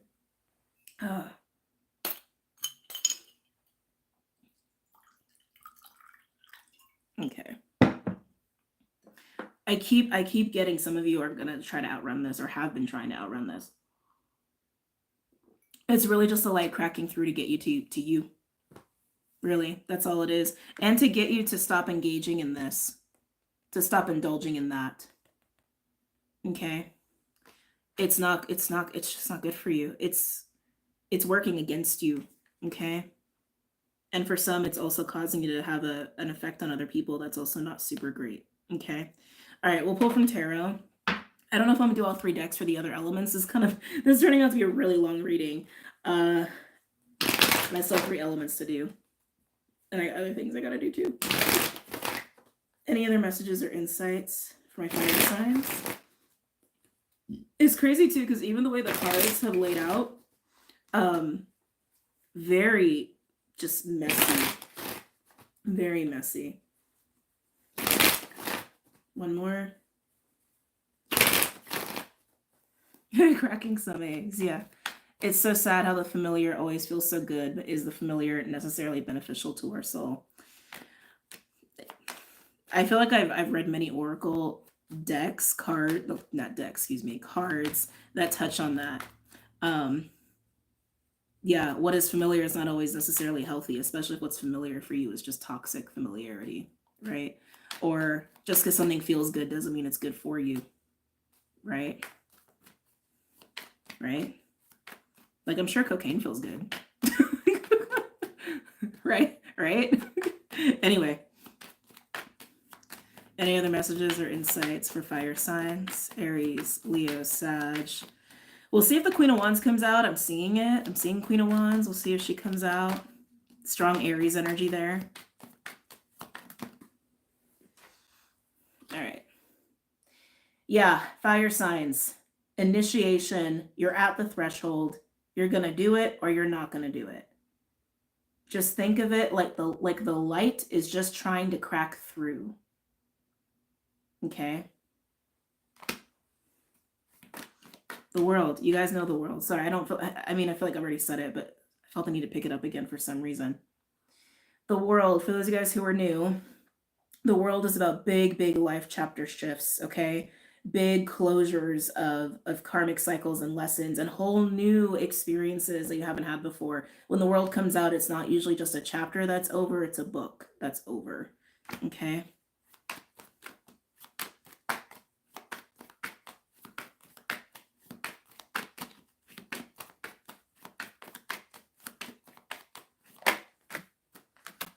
All right. Two of Swords, Moon, Libra energy. Like I've been saying for the last couple of weeks, this card's gonna be coming out a lot just because we had the full moon eclipse in Libra. But with the Two of Swords being here, again, it's like you're gonna do it or you're not gonna do it. It's really up to you. You're going to do it or you're not going to do it. It is a free will choice. Spirit can help you. People can help you, but you're the one who has to actually want to do it.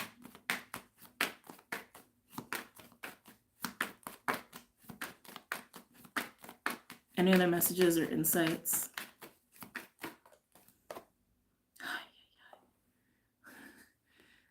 Moon energy in reverse, though. I kind of like that it's in reverse here because that actually tells me that the light is very much there, right? Because if the moon were upright like this, right, the moon has more of that elusive, subconscious, underbelly sort of vibe. But with it coming out like this, it's very much the light is in your face.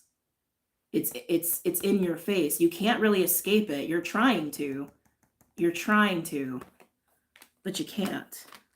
No, you can't. You can keep deluding yourself if you want to, but you know what I'm trying to say. Let's move on. Anything else, my fire signs? Aries, Leo, Sag. Just let the light come through. Just let it come through.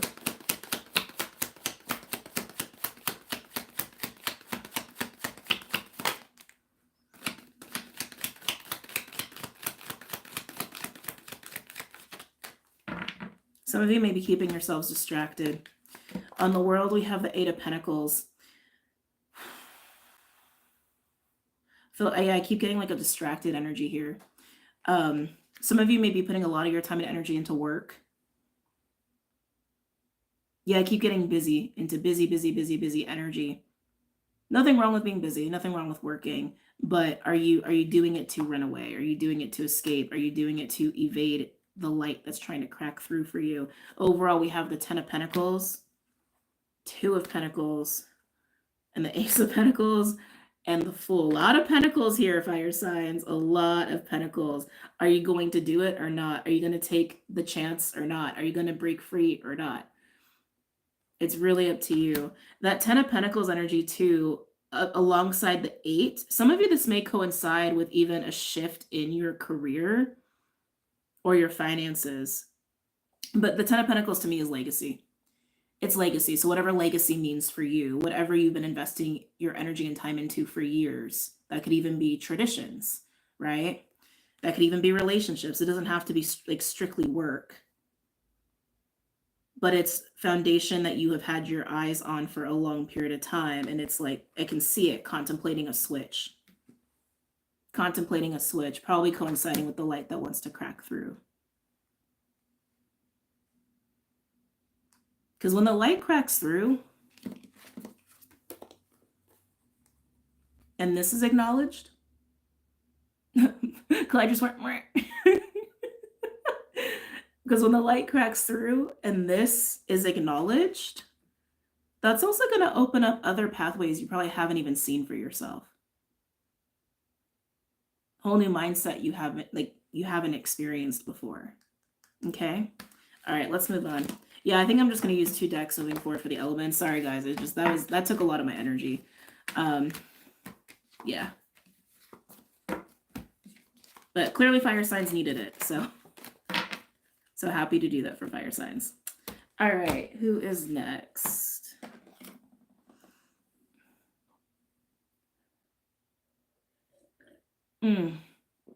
Earth, air, or water. Oh, interesting. Somehow the King of Cups fell out. Are we doing water then? They said no. Okay. Earth. We're going to do Earth.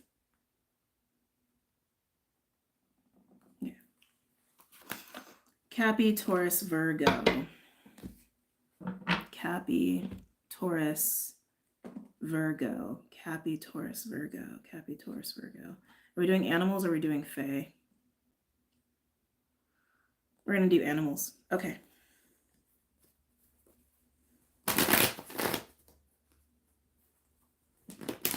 Any messages or insights for Cappy, Taurus, Virgo? Let's go out for my earth signs.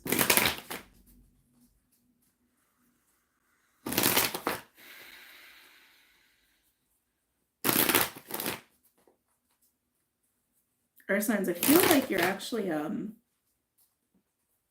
you fairly comfortable? Capricorn, Taurus, Virgo. I feel hopeful. I feel like my earth signs are fairly hopeful. But we'll see. Capricorn, Taurus, Virgo. Interesting. So we have eagle flying out here for my earth signs. I love eagle card. Eagle's kind of like the world, but it speaks more to the new beginnings of cycles, of life experiences, long-term paths to be taken. Whole new beginning here for my earth signs. And I feel like you're about it. I feel like you're excited. I feel like you're about it. Let's see. Ooh, okay. So we have Panther and Spider coming out here. For me, the Panther card is catharsis. It's some kind of catharsis or cleansing or purging. It has a bit of a ferocity to it, but Spider is a co-creative energy. It's a co-creative energy. It almost has this feeling of, you know, the kind of newness that you're working with. I'm going to say it that way. You know the new energy that you're working with in your life. And this feels just like getting ready for it. This feels like a cleaning house to get ready for it, is what that feels like to me. In a way where you really can co-create with other people and even just co-create with spirit. It's a bit of a magician energy.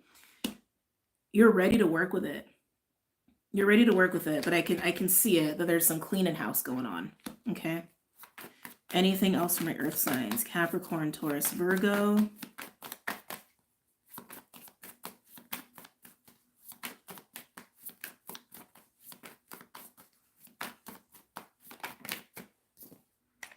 Yeah, there is. Wow. Oyster landing on Panther. So there's definitely some cleaning house that you're going through here in order to get ready for this. But you're doing it. You're doing it. You're totally doing it. Some of you, this could come out as sacred rage, which is par for the course for the collective, but it just think of it like catharsis. Okay, I just think of it like catharsis and clearing and clearing and clearing. It might even come out of sadness, which is really just the root of anger anyway. Yeah. Yeah, very simple. Very, very clear, very direct reading for my earth signs. Capricorn, Taurus, Virgo. Any other animals? Ooh, earth signs. I like where this is going. You'll see in a second. You'll see in a second. Oh, even better. Okay, so we had 2 cards land on the eagle. We have swan. You all know I love the swan. A lot of bird imagery going on here too. And then we have the cosmic egg, the crown chakra card. For me, the cosmic egg is reaching this pinnacle or this climactic moment of spiritual development. is how I look at the cosmic egg. Very much in line too with the eagle, right? Because it's also about kind of crossing that threshold. But with the swan comes in a couple flavors for me. It can be this experience of moving into wholeness within the self, um, after going through a period of really transmuting, right? Or clearing some things. Could also speak to divine relationships as well, right? Kinship relationships. This is the cycle you're moving into, earth signs. That's a pretty yummy cycle. That feels very yummy. That feels very juicy. That feels very supportive to just being, honestly. There's really not a bad thing to say about it. But again, preceding that, or even thank you, facilitating. What's facilitating that is this clearing and this cleansing that's happening here, this purging, this catharsis. Some of you could actually be purging people out of your life as well, because Spider is also about networks, right? So it could also be about like a network of people that you're a part of that you actually should probably be getting away from. I feel overlap for those who are in that group. I feel overlap. Like literally every step you take into this beautiful energy is a further step of this being over. Like literal overlap. So literally a person might come in and a person might come out, you know, that kind of a feeling. If it's happening that way for you. The more you purge and have catharsis, the closer you get into that eagle swan energy. You understand what I'm saying? Okay. On the bottom, we do have Gazelle, which is a 3 of Wands energy. Again, you're aware of this new energy, and that's what the Gazelle is even indicating. The Gazelle for me is an anticipation, as it's sitting there observing, watching the sun, ready to make a move when the time is right. Excuse me. Ready to make a move when the time is right. When you're fully cemented in this, I feel like a lot is going to happen. I feel like already a lot is... Hold on. Pick these cards up. My nails are all short. As these are overlapping, right?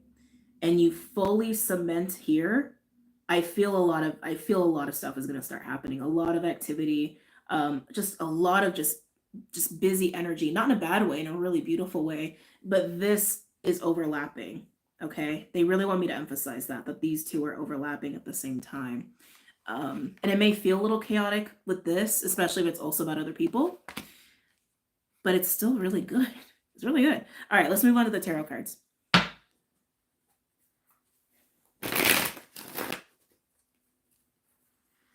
For earth signs.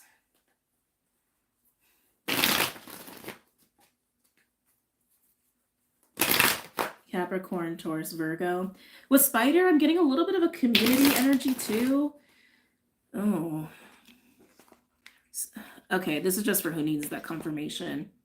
If you're wondering if you're about to leave a certain group or something is happening there, that's your confirmation. Something's happening there. That could even be a family. It doesn't have to be like a community. It could even be like a work environment, a social circle. You understand what I'm saying?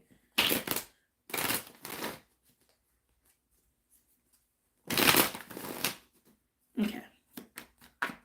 Any messages or insights from my earth signs?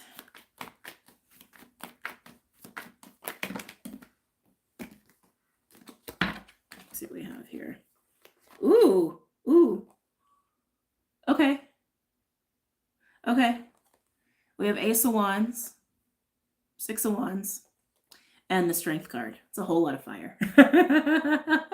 It's a whole lot of fire. And I definitely feel that Panther energy here. We also have Leo showing up both in the Strength card and in the 6 of Wands here. The Ace and the 6 imply that there's a 5 of Wands energy at work here too, which makes sense, right? With all that Panther energy and whatever it is that you're clearing or having catharsis over, especially if it relates to other people. Yes, you are finding that victory into moving into this new energy, which you already knew. You already knew that for yourself. I do want to say, just be mindful. There could be a little bit of, because that 5 of Wands energy too. If there are other people at play, there could be some ego energy here going on, being thrown around. I feel it, so I got to speak on it. But you are being witnessed in this as well. You're moving into a whole new level of confidence within yourself too, earth signs. It's a hell of a lot of fire. Okay. Anything else for my earth signs? Oh my God, is that another fire card? Oh, King of Wands, more Leo. What is with Leo? What is with Leo? Literally, 3 out of 4 cards are just straight up Leo energies. It's just very, very interesting here. If you're moving into this energy, I really don't feel that you've got the ego stuff going on. Okay, not in a way that's distorted, because like not all ego is distorted, but I can feel distorted ego at play here, and I think it's just what you're moving away from, or even what you're clearing for yourself, because this is just really, really confident, but someone could easily read this as egotistical with the 6 of Wands and Strength and the King of Wands, but I feel like you're just very, very clear on what you want. You are very, very clear on what you want, and it's here. It's here. And you're just doing it. You're doing what's necessary to make that happen. You're doing what's necessary to enjoy this and to get away from anything that you need to actually get away from. It's like, you guys understand what I'm saying. I don't want to beat a dead horse here. Yeah. Very strong, very strong, confident energy coming off of you. Okay, keep going. Can't believe you have all fire. Anything else for my earth signs? Capricorn, Taurus, Virgo.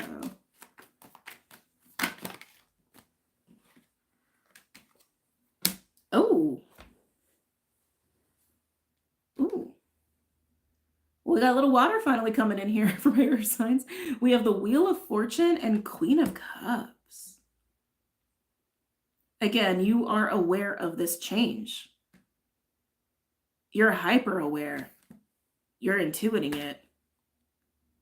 I also am getting to your feelings, again, about certain people or certain circumstances, they're shifting. And as they're shifting, you're moving into this very confident place of like sense of self, very motivated sense of self. The acknowledgement, thank you. Acknowledgement of what is holding you back too, earth signs. What's holding you back from this just delicious, yummy energy? There's something else going on with the Queen of Cups. Can I get some cards on the Queen of Cups, please? For my earth signs.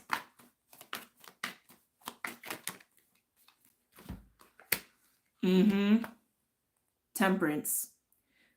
Wheel of Fortune and Temperance, both cards coming out indicating some sort of shifting or even divine intervention and divine timing. Sometimes Temperance comes out for me when there is some sort of interference for the better. It's always for the better. That needs to happen here. Something might have triggered you into that Panther energy, causing you to recognize this as well, causing you to recognize the need for this shift and the truth. Thank you. And the truth of what has been holding you back. But Temperance is also an angelic energy too. It is peaceful. It is healing. It does bring harmony. It does bring resolution. And you just, it's like, again, you're very clear. You're very clear on what isn't working, what is changing, even if that was a catalyst outside of you, like a tower moment, and that it was all in divine timing. It is all in divine timing, and it's on to the next. On to the next. And you're just very clear about it. Any final messages to my earth signs? I feel a tower floating around in there somewhere. Anything else, my earth signs? Capricorn, Taurus, Virgo.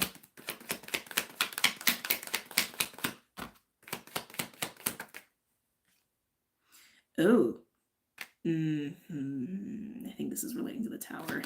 I'll show you guys in a second. I'm just going to get all the cards out here.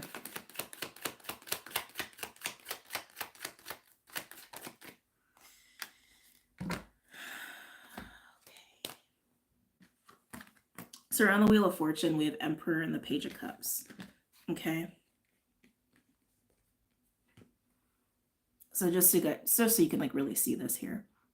Emperor and the Page of Cups. When the Emperor came out, I was feeling a bit of a tower energy. There's been some, like, whether you've experienced this yet or not, whether you've experienced it already or it hasn't happened yet, I feel a little bit of a tower regarding our sense of authority here. This could even be relating to people outside of you, and it feels a little bit like a control factor. But what happens with whatever this shift or tower is relating to this Emperor energy, again, I feel like it's your own, but it could be like a boss or something external to you. It shows you this. It shows you the Page of Cups. The Page of Cups for me is a card of innocence.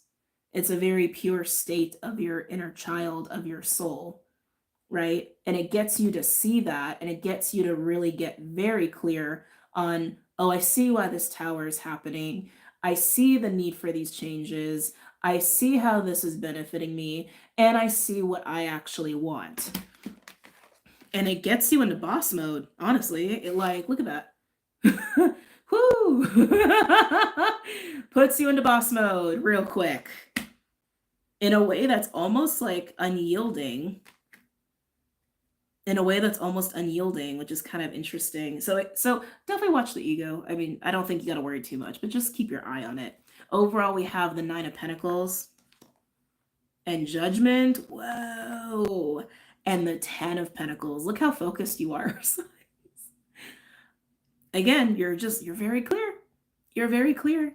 You're in the 9 already, which already says that you're pretty well secure within yourself, but you're moving into the 10. You're being led into the 10. This is leading you to the 10. It's like you're taking what you have in the present moment, like what is truly yours, outside of other people, and you're about to make it into something even bigger for yourself. That could be career related. It could literally just be your own sense of self, beliefs. We've talked about legacy, right? Very interesting. And with Judgment and Temperance and the Wheel of Fortune, yes, divine timing is a factor, but also angelic divine energy is too. And you are listening to your own intuition, and you're listening to your own heart on this as well. And you're just solid. You are. You're just really, really solid. So, Earth signs are having a good week. Okay. Even if there might be a tower involved here. I just heard Overlord, maybe Landlord. Oh, interesting. Oh, Earth signs. Oh, some of you, that Emperor energy might be a landlord. Huh. Ooh. Well, either way, if you got some landlord shit going on, you're gonna be fine. You're clearly gonna be okay. All right. Air or water?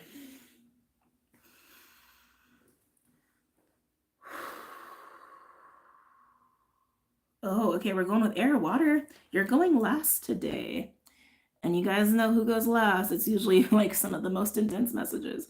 Okay, the air signs: Gemini, Libra, Aquarius. Gemini, Libra, Aquarius, Gemini, Libra. Getting a strong teacher vibe all of a sudden. Some of you guys could be taking a course, teaching a course. I'm getting a just strong teacher. Like I literally just saw like a chalkboard. Very old school. Mentor even. Oh, oops. Forgot to put these guys back. Okay. All right. Air signs: Gemini, Libra, Aquarius. Gemini, Libra, Aquarius.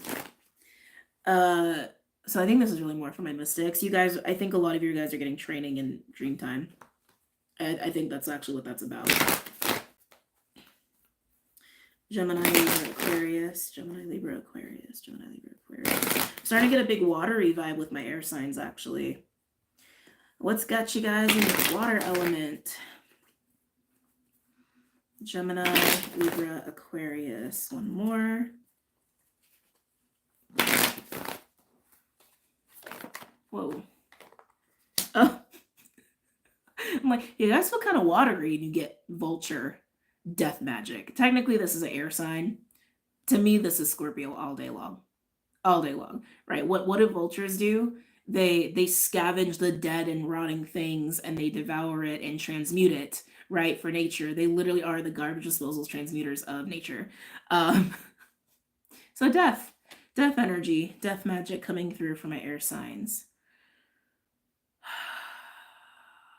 Bleed through. Wait a minute.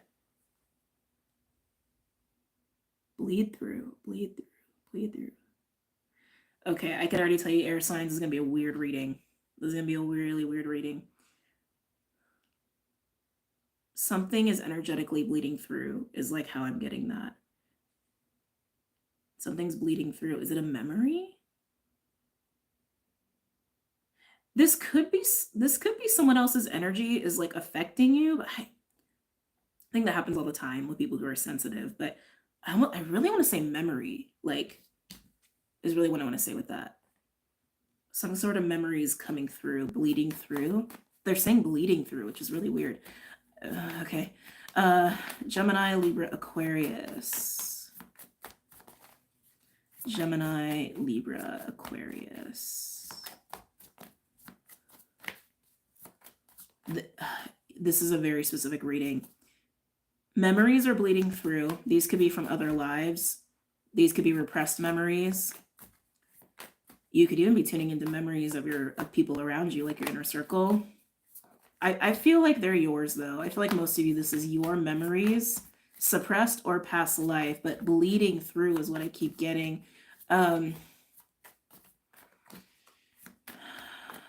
Making sense of it.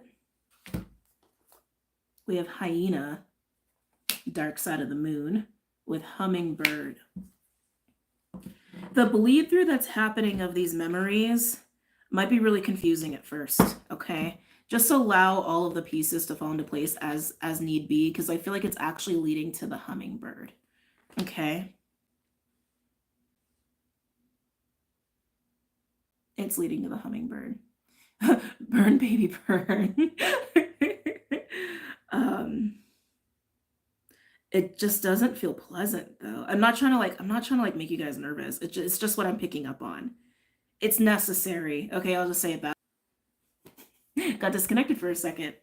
Yeah, this is kind of an intense message for whoever needs to hear this. Yeah, the bleed through the memories that are happening, it might be confusing, but it's very necessary, and it actually is going to liberate you. It's going to put you in hummingbird, which is a very high vibe, positive space. I mean, look at all that light and rainbow all around the hummingbird. It's needed, and I do think you're going to be very grateful for it. It's just that hyena energy, it's kind of like moving through like a smog, you know? Clara, stand down. Okay. All right. Let's keep going. Anything else for my air signs? Gemini, Libra, Aquarius, Gemini. Yeah, Spirit's all over this with you. Maybe time to report. Wait, what? What's going on?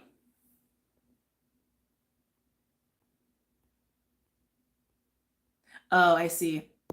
Okay, hold on, guys.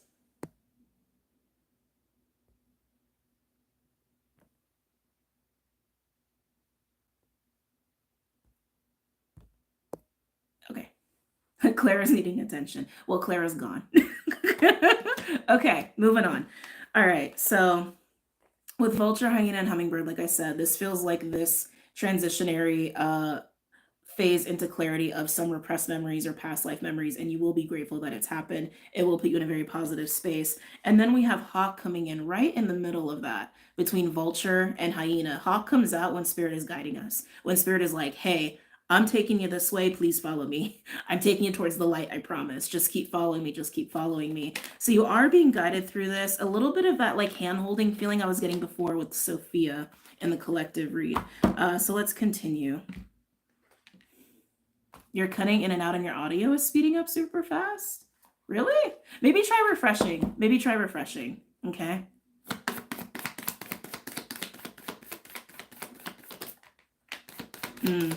Anything else for my air signs? Gemini, Libra, Aquarius.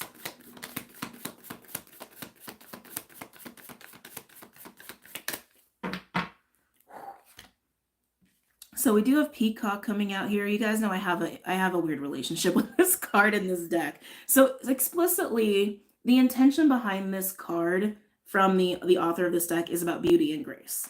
But every time the Peacock comes out, I can't get away from the feeling of masking. Like I can't go away from this feeling of like, look at this pretty shiny thing over here. It's not quite what you think it is. right? Look over here, look over here. It's not quite what you think it is, right? That's always what I get with the peacock. And I'm getting it here, and it landed on the hawk. Whatever this bleed through is of memories, repressed or past life, it's breaking a mask down of that you have. And when I say mask, it doesn't have to be a mask you wear out in the world. It could literally be something that you are being kept from yourself. Some sort of truth you're being kept from yourself. And that's really what I feel with this, okay? And it's going to just show you the truth. You're going to see some sort of truth that is actually going to be very helpful for you. Overall, we have dragon, solar plexus energy. Explicitly in this deck, this card is about seeing through the veil of the ego. So seeing through that peacock energy, seeing through whatever has been keeping you from this level of awareness of whatever this truth is. And it feels like it's a truth about yourself. And then we do have eagle coming in right after that. So who came before air signs? Earth signs?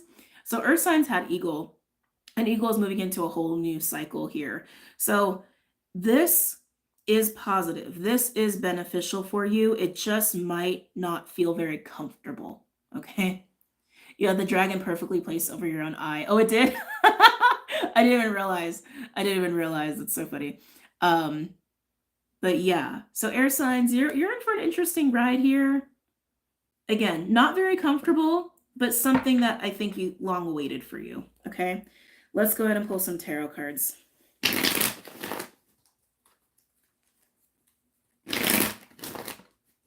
I keep feeling it's about memories, like past life or repressed.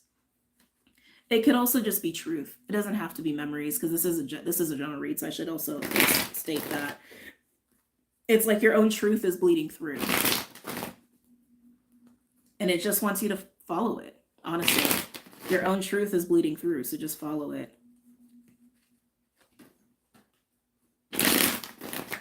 Okay.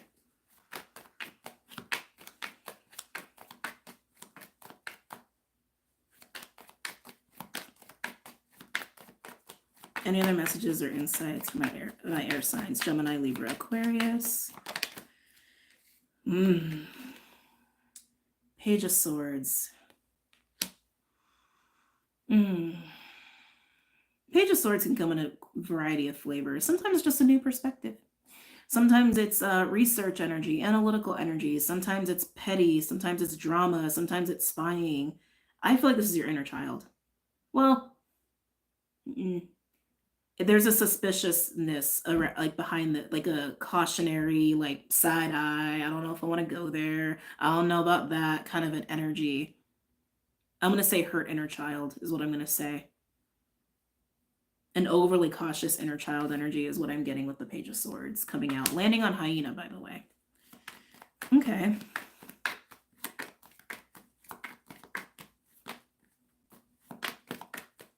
If any of you have trust issues or have a tendency to be suspicious of other people, paranoid or not very trusting, that could be tied to this. Remember, there's a little bit of paranoia in the air right now, too. Anything else for my air signs? Gemini, Libra, Aquarius. Ooh. Yeah, it's suspicious. It is a suspicious vibe. So look at this. We have Five of Swords, the Page of Swords, and the King of Pentacles. I feel like this is just a piece of you that feels a little triggered, a little on edge, a little, I don't know about that, as some sort of truth is trying to bleed through. And this truth is like deeply embedded within your own subconscious, which tells me it's just in your soul, right? And it's just trying to get your attention.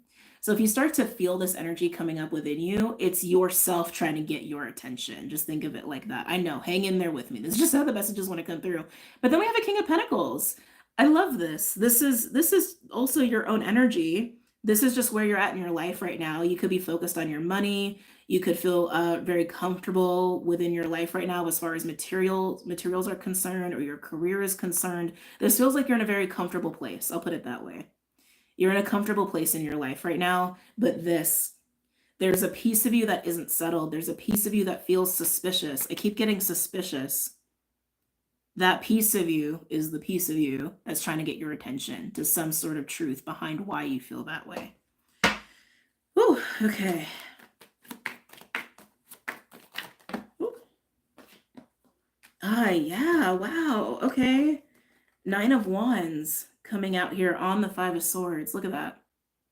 9 of Wands, this feels very layered. 9 of Wands, 5 of Swords, and the Page of Swords. This feels like layers of protecting oneself is what that feels like. That is what that feels like to me. It feels also a little bit like fight or flight, right? Like being on one's heels, like, do I have to fight? Do I have to fight or flight? It's like I'm primed and ready if I need to be. Like that's how it feels. I'm primed and ready if I need to be. That feeling may become more intense as time goes on if there is something rooted to that, the piece of you that wants your attention. I keep feeling this about your inner child. I keep feeling that way. Like your inner child wants to talk to you. Your inner child has something to say. Your inner child has something to show you. Like that's what I'm getting at with this. Okay. And it might be surprising too. Especially with hyena at play. It might be surprising.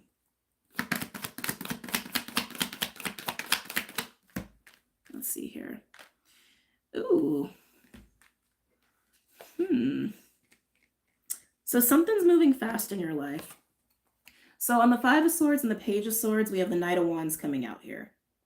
I feel like this is just representing an energy more so than anything. It could represent a person, doesn't have to. But the Knight of Wands, I just feel like there's a fast moving energy in your environment, in your life, that's bringing this up for you. Almost like pushing you in a certain direction or pushing you to do certain things. And it's making your inner child very unhappy.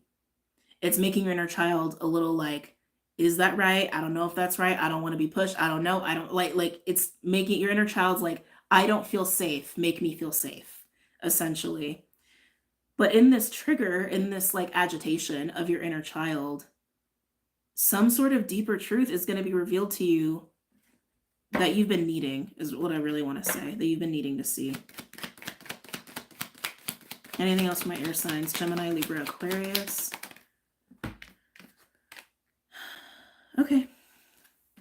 So 3 of Wands is now coming out here.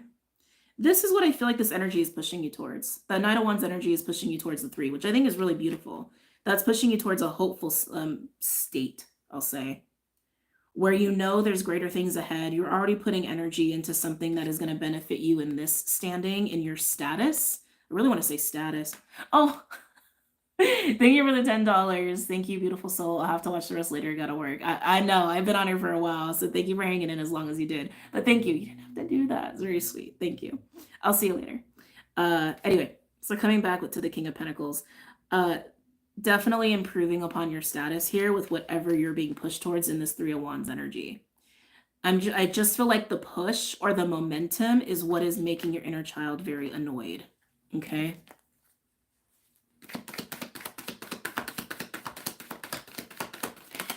Yeah. Yeah. Wow. Ooh. Dropping cards everywhere. So now we have the moon. And it landed right here on the Knight of Wands. This is what I'm saying. It's like this fast push to that 3 of Wands is a good thing, but it's bringing up something subconscious. It's bringing up something that's deep within you that you are not tuned into fully. And it is your inner child, and it's making your inner child very agitated. And your inner child's going to have some truth for you that you've been needing for quite some time. Overall, we do have the Fool with the King of Swords, with the 6 of Pentacles. Oh, interesting. Oh, hold on, sorry. With the 3 of Cups and the Queen of Swords. We got a true pair here with the Queen and King of Swords with 6 of Pentacles and 3 of Cups in the middle. That's an exchange. That's an exchange happening between 2 individuals, but with the Fool card attached to it. So this push could be coming from another person. It absolutely could be coming from another person. But it's pushing you to the 3 of Wands. That is a good standing. That is a hopeful standing. So it could be having to deal with somebody, or the potential of dealing with somebody is making your inner child like freak out a little bit. So it's going to show you just some truth as to why that is and what makes your inner child so unsafe. Okay. Okay, moving on.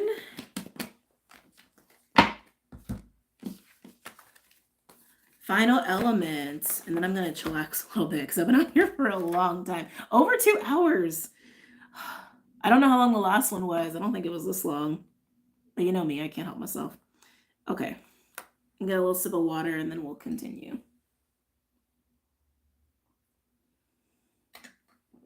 Okay.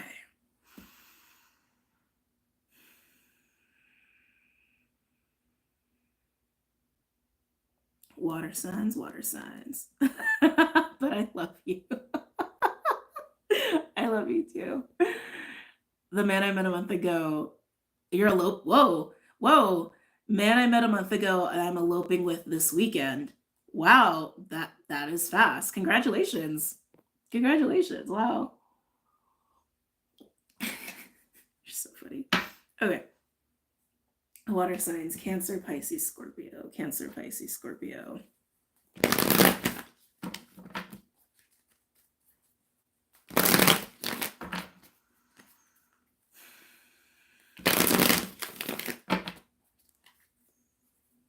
All right, water signs. I'm definitely getting a strong like masculine energy with you. Not in a bad way, but in a like a juicy way, actually. A juicy way. These have been amazing. Yeah. They've been intense today. They've been a lot today.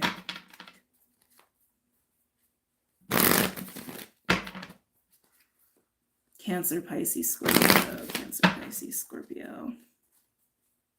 Yeah, water signs. Whoever's gonna be resonating with this, definitely getting, like I said, that strong masculine energy, but I'm feeling a firmness, like a feeling very solid, feeling very anchored, but it's not forceful. So again, kind of like a compassionate, softer, masculine warrior emperor like energy, almost like King of Cups meets King of Pentacles kind of vibe. Yeah, very anchored, very strong, very firm, but not like rah, like not intimidating, not abrasive.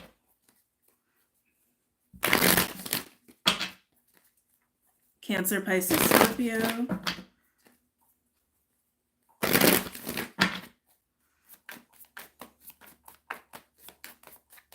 Hold on, I just got the title for this reading.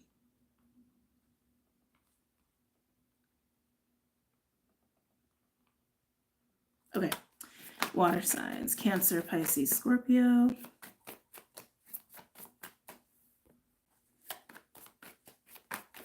Definitely feel a nap coming on. I would love to take a nap today. Water signs. We have the sea serpent out here. This is the sacral chakra coming out. It's a card of creative expression, sexual energy, sensual energy, how we create, literally, how we create life. I'm actually getting drawn to the center. That's actually what I'm getting drawn. Hold on, I want to show you guys. That's actually what I'm getting drawn to for you, is like the dead center. Not to like bombard you with the image, but just that feeling of the eye. Feels angelic even for some of you. This is about what you're creating. This is about what you're creating. This is about what you're creating. They want to make me very like clear about that. No matter what's going on around you, this is about what you are personally creating. Okay. Yeah, it's weird. I can't get away from this angelic energy because look, you've got this eye in the center and I keep seeing like little feathers almost. This almost feels like little mini feathers. It's interesting. Water signs, Cancer, Pisces, Scorpio. Cancer, Pisces, Scorpio. The dragonfly wanted to come out. We'll see if it actually comes out. Oh my God, everyone's getting the eagle. Did everyone get the eagle, or were fire signs the only one that didn't get eagle? I feel like even they had eagle. This might be the card of the week, eagle. This is about what you're creating, water signs. And here we have eagle. These two together is literally birthing a new something. Experience, a child, version of you. This is about a new creation of yourself, or coming from you, however you want to look at it. It's a very solid focus. I don't feel anything else off of you. You were just very, very focused here. You're very, very focused there. Anything else for my water signs? Cancer, Pisces, Scorpio. Oh my God. Excuse me. Starfish. Some of you, this is something that actually you're also pulling in. So how do I want to say this? The energy that you're putting in and investing into what you want to create or birth in your life, even if it's a new version of you, some of you are also pulling it in to help you do this. Okay. Starfish it's like the star card. It's bright, it's shiny, it's captivating, it's alluring, it's very magnetic. Okay. Some of you, this starfish energy will come about as a result of what you're creating, but I feel like it's coinciding. I feel like it's coinciding. Wow.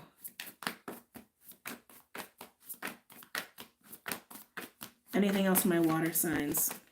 So it's interesting because I was getting such a masculine energy, but this almost feels very feminine, which actually would make sense. If you're like an extreme feminine and you're pulling in and you're creating, you would probably also pull in a masculine energy as well, or you're probably so solid in your masculine energy that you're able to be in such feminine energy. You understand what I'm saying?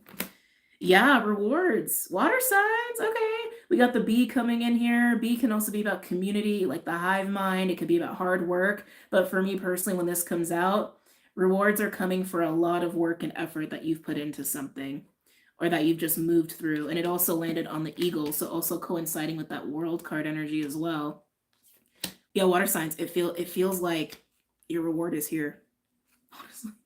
Honestly, it feels like your reward is here for some hard work that you've done. Could even have been shadow work. But you're just focused. You're focused on creating, and then you're pulling in at the same time, and then you're very balanced in this like masculine energy of being just very solid within yourself. Wow. Wow. Okay. What other animals want to come out for my water signs? Remember I said the dragonfly wanted to come out? Looky, looky. The dragonfly. Oh my God, there's so much coming off of these two cards. First of all, the colors. The white and the blue, but I'm also literally getting like a masculine feminine component, almost like, right, the very phallic energy of penetration that masculine energy brings to literally the all-encompassing spiral of feminine energy, the egg even. And like I know these elements are like not indicating that, but I see it and I feel it. Dragonfly is also associated with the third eye. I know this is gonna like sound water signs, but it's just what I'm getting. So some of you may be going through a bit of a third eye. I'm gonna say expansion. Which is going to help you with this creative energy as well. Some of you may suddenly have this just epiphany of what you actually want to create, and then that helps you to be hyper focused. Some of you, this is angelic support in this as well. Also something I'm getting, bear with me, water signs. Wait, hold on, let me confirm this. Hold on a second. I just want to like, okay. Definitely water signs. I feel a lot of you have moved into this really beautiful, harmonized place within all of your energies, including masculine, feminine. But some of you, because you have done this, may experience that externally as well. It doesn't have to be romantic, but it's like, I feel this I start coughing as I start joking. I feel this like penetration of truth and like consciousness is what I'm getting. But then I feel this incubating of creative energy. Take that for what you will, water signs. No wonder you guys had to go last. There's always a reason, like the element that goes last goes last. Okay. Some of you, they want me to keep talking. Some of you, this is in the form of a download, like literally getting seated with like an activation or a code, and then you go into this creative energy to birth something that you were always supposed to birth. Okay. Anything else for my water signs?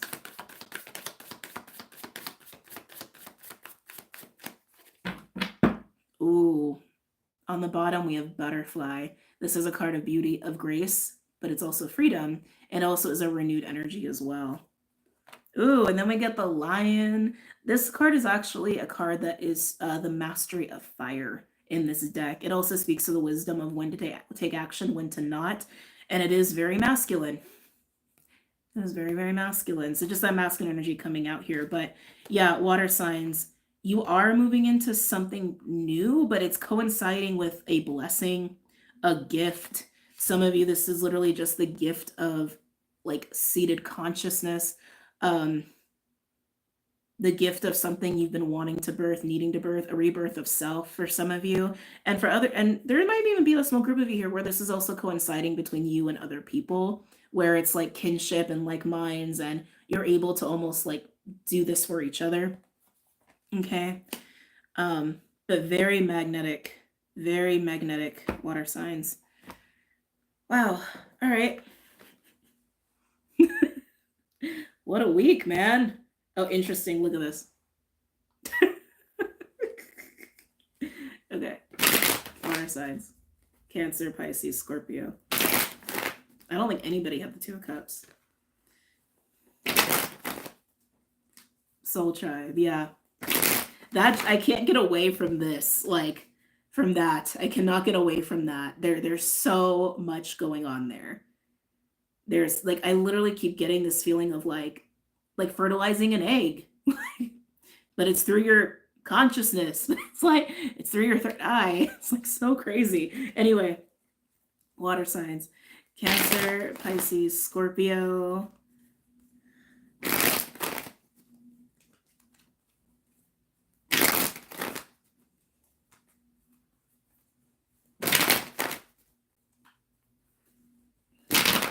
Cancer, Pisces, Scorpio. Come on. Okay. Ooh. Okay, of all the reads we've had today, I think this might be the best one. So I'm just calling it now. We have the Nine of Cups.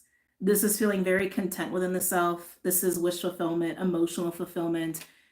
It's feeling just really, really good within yourself. I'm getting a lot of self-love going on there too. And I'm also feeling that masculine energy I was feeling before of like you feel solid and there's boundaries, but you're not like, it's not assertive. You're just you're happy. You're happy and you're comfortable with yourself. Okay. And again, I do feel this like reward coming your way. Anything else for my water signs? Cancer, Pisces, Scorpio. Some of you may feel that you passed a test recently. I say it like that. Anytime I do this, it's like, it's my indication that it may be a perception that you perceived yourself passing a test. Perception's kind of everything, whether it's happening or not, but I can see that. Anything else for my water signs? Cancer, Pisces, Scorpio.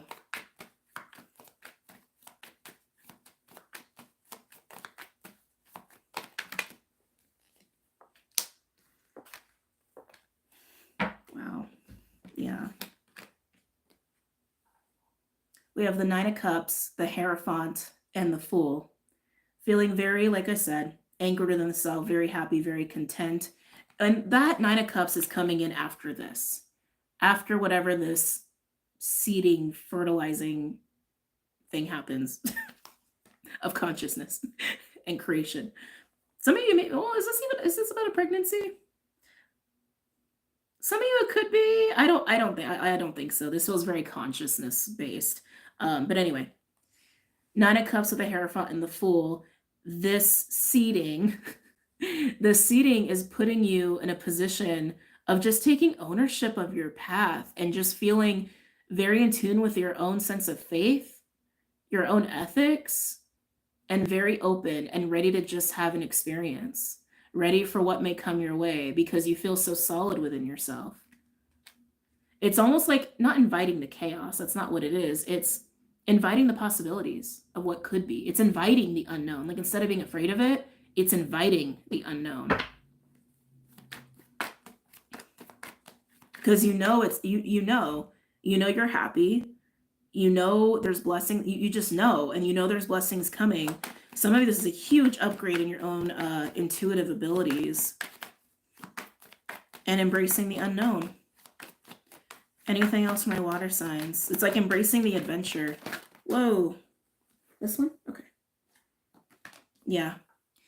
Two of Wands. Some of you, this may feel like you actually have to shift course. But if that's the case, it's not a hard decision. You're like, okay. Sounds good. Ready for the adventure. It's like, you're just very, very content. Again, very solid in the self. Yeah, I feel course correction, not correction, detour, course diversion. That's what I feel, the 2 ones. I don't feel indecision. I do not feel any indecision here. Anything else for my water signs? Cancer, Pisces, Scorpio. Yeah. Oh, look at you. Look at you. Look at you, water signs. Page of Wands. That's adventure. That's excitement. That's passion. That is the inner child ready to play. Ready to play. Ready to play. I was half expecting this to be like dense, and it's like, no, it's just like out of this world good. Okay. Anything else for my water signs? Cancer, Pisces, Scorpio. Ooh. Are we sure this isn't about a pregnancy? They keep telling me it's very much like a consciousness thing. But I could definitely see how this could like feel very like pregnancy vibes, especially with the cards that just came out. Let me get all the cards up here and then we'll get into it.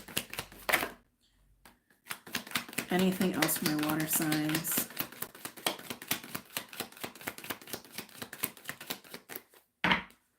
Okay. On the 9 of Cups, Empress. Need I say more? I just like, you feel very secure and very happy within yourself. You feel very, very trusting of spirit, very trusting of your own intuition. You're just there. You're just there. But Empress with 9 of Cups can imply the wanting or desiring of like a pregnancy or even a marriage, with the Hierophant being here as well. And if that's part of your path, that's part of your path, and you already know. But yeah. I don't need to say anything else. Oh! So yeah, okay, sorry. So you have the 2 Wands and the Page of Wands, ready for adventure, right? You got the Fool card over here. Just, again, very trusting, very in you, very ready for what could come, the possibilities. And we had the Moon and the 2 of Cups, and it landed like this. It landed like this. The Moon and the 2 of Cups. Excuse me. The 2 of Cups is obviously about a relationship. You're already solid within you. You're already solid within you. I don't think this is about the relationship between you and you. I think this is definitely about you and another person.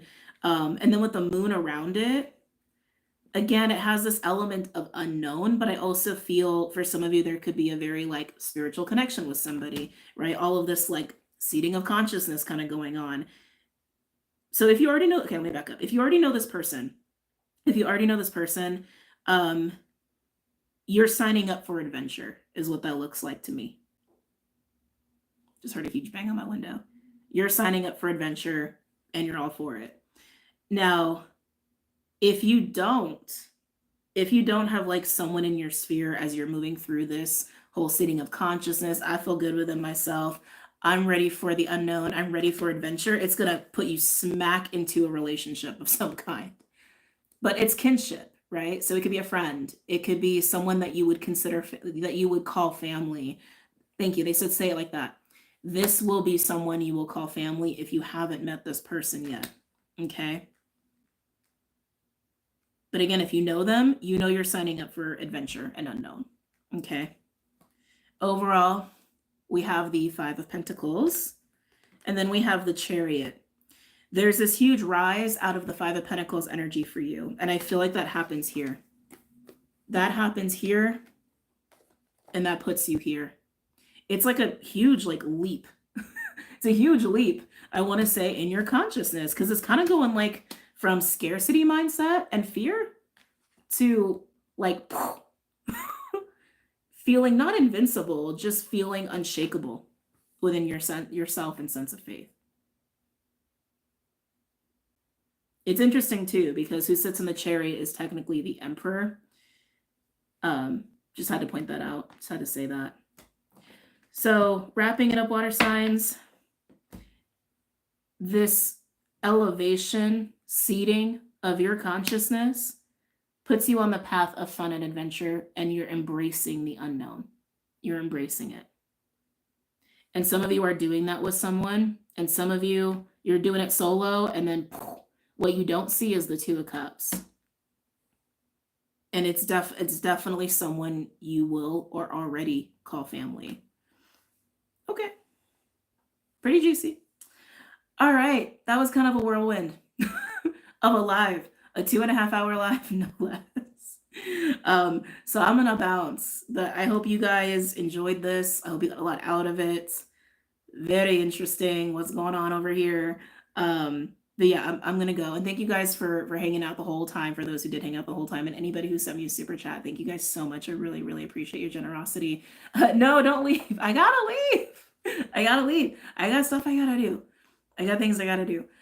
Plus I need to like rest after this live. This was a lot of energy for me. So yeah, I'm gonna go. But have a really great day, a good rest of your week. Watch your vibes. And I'll see you guys later, okay?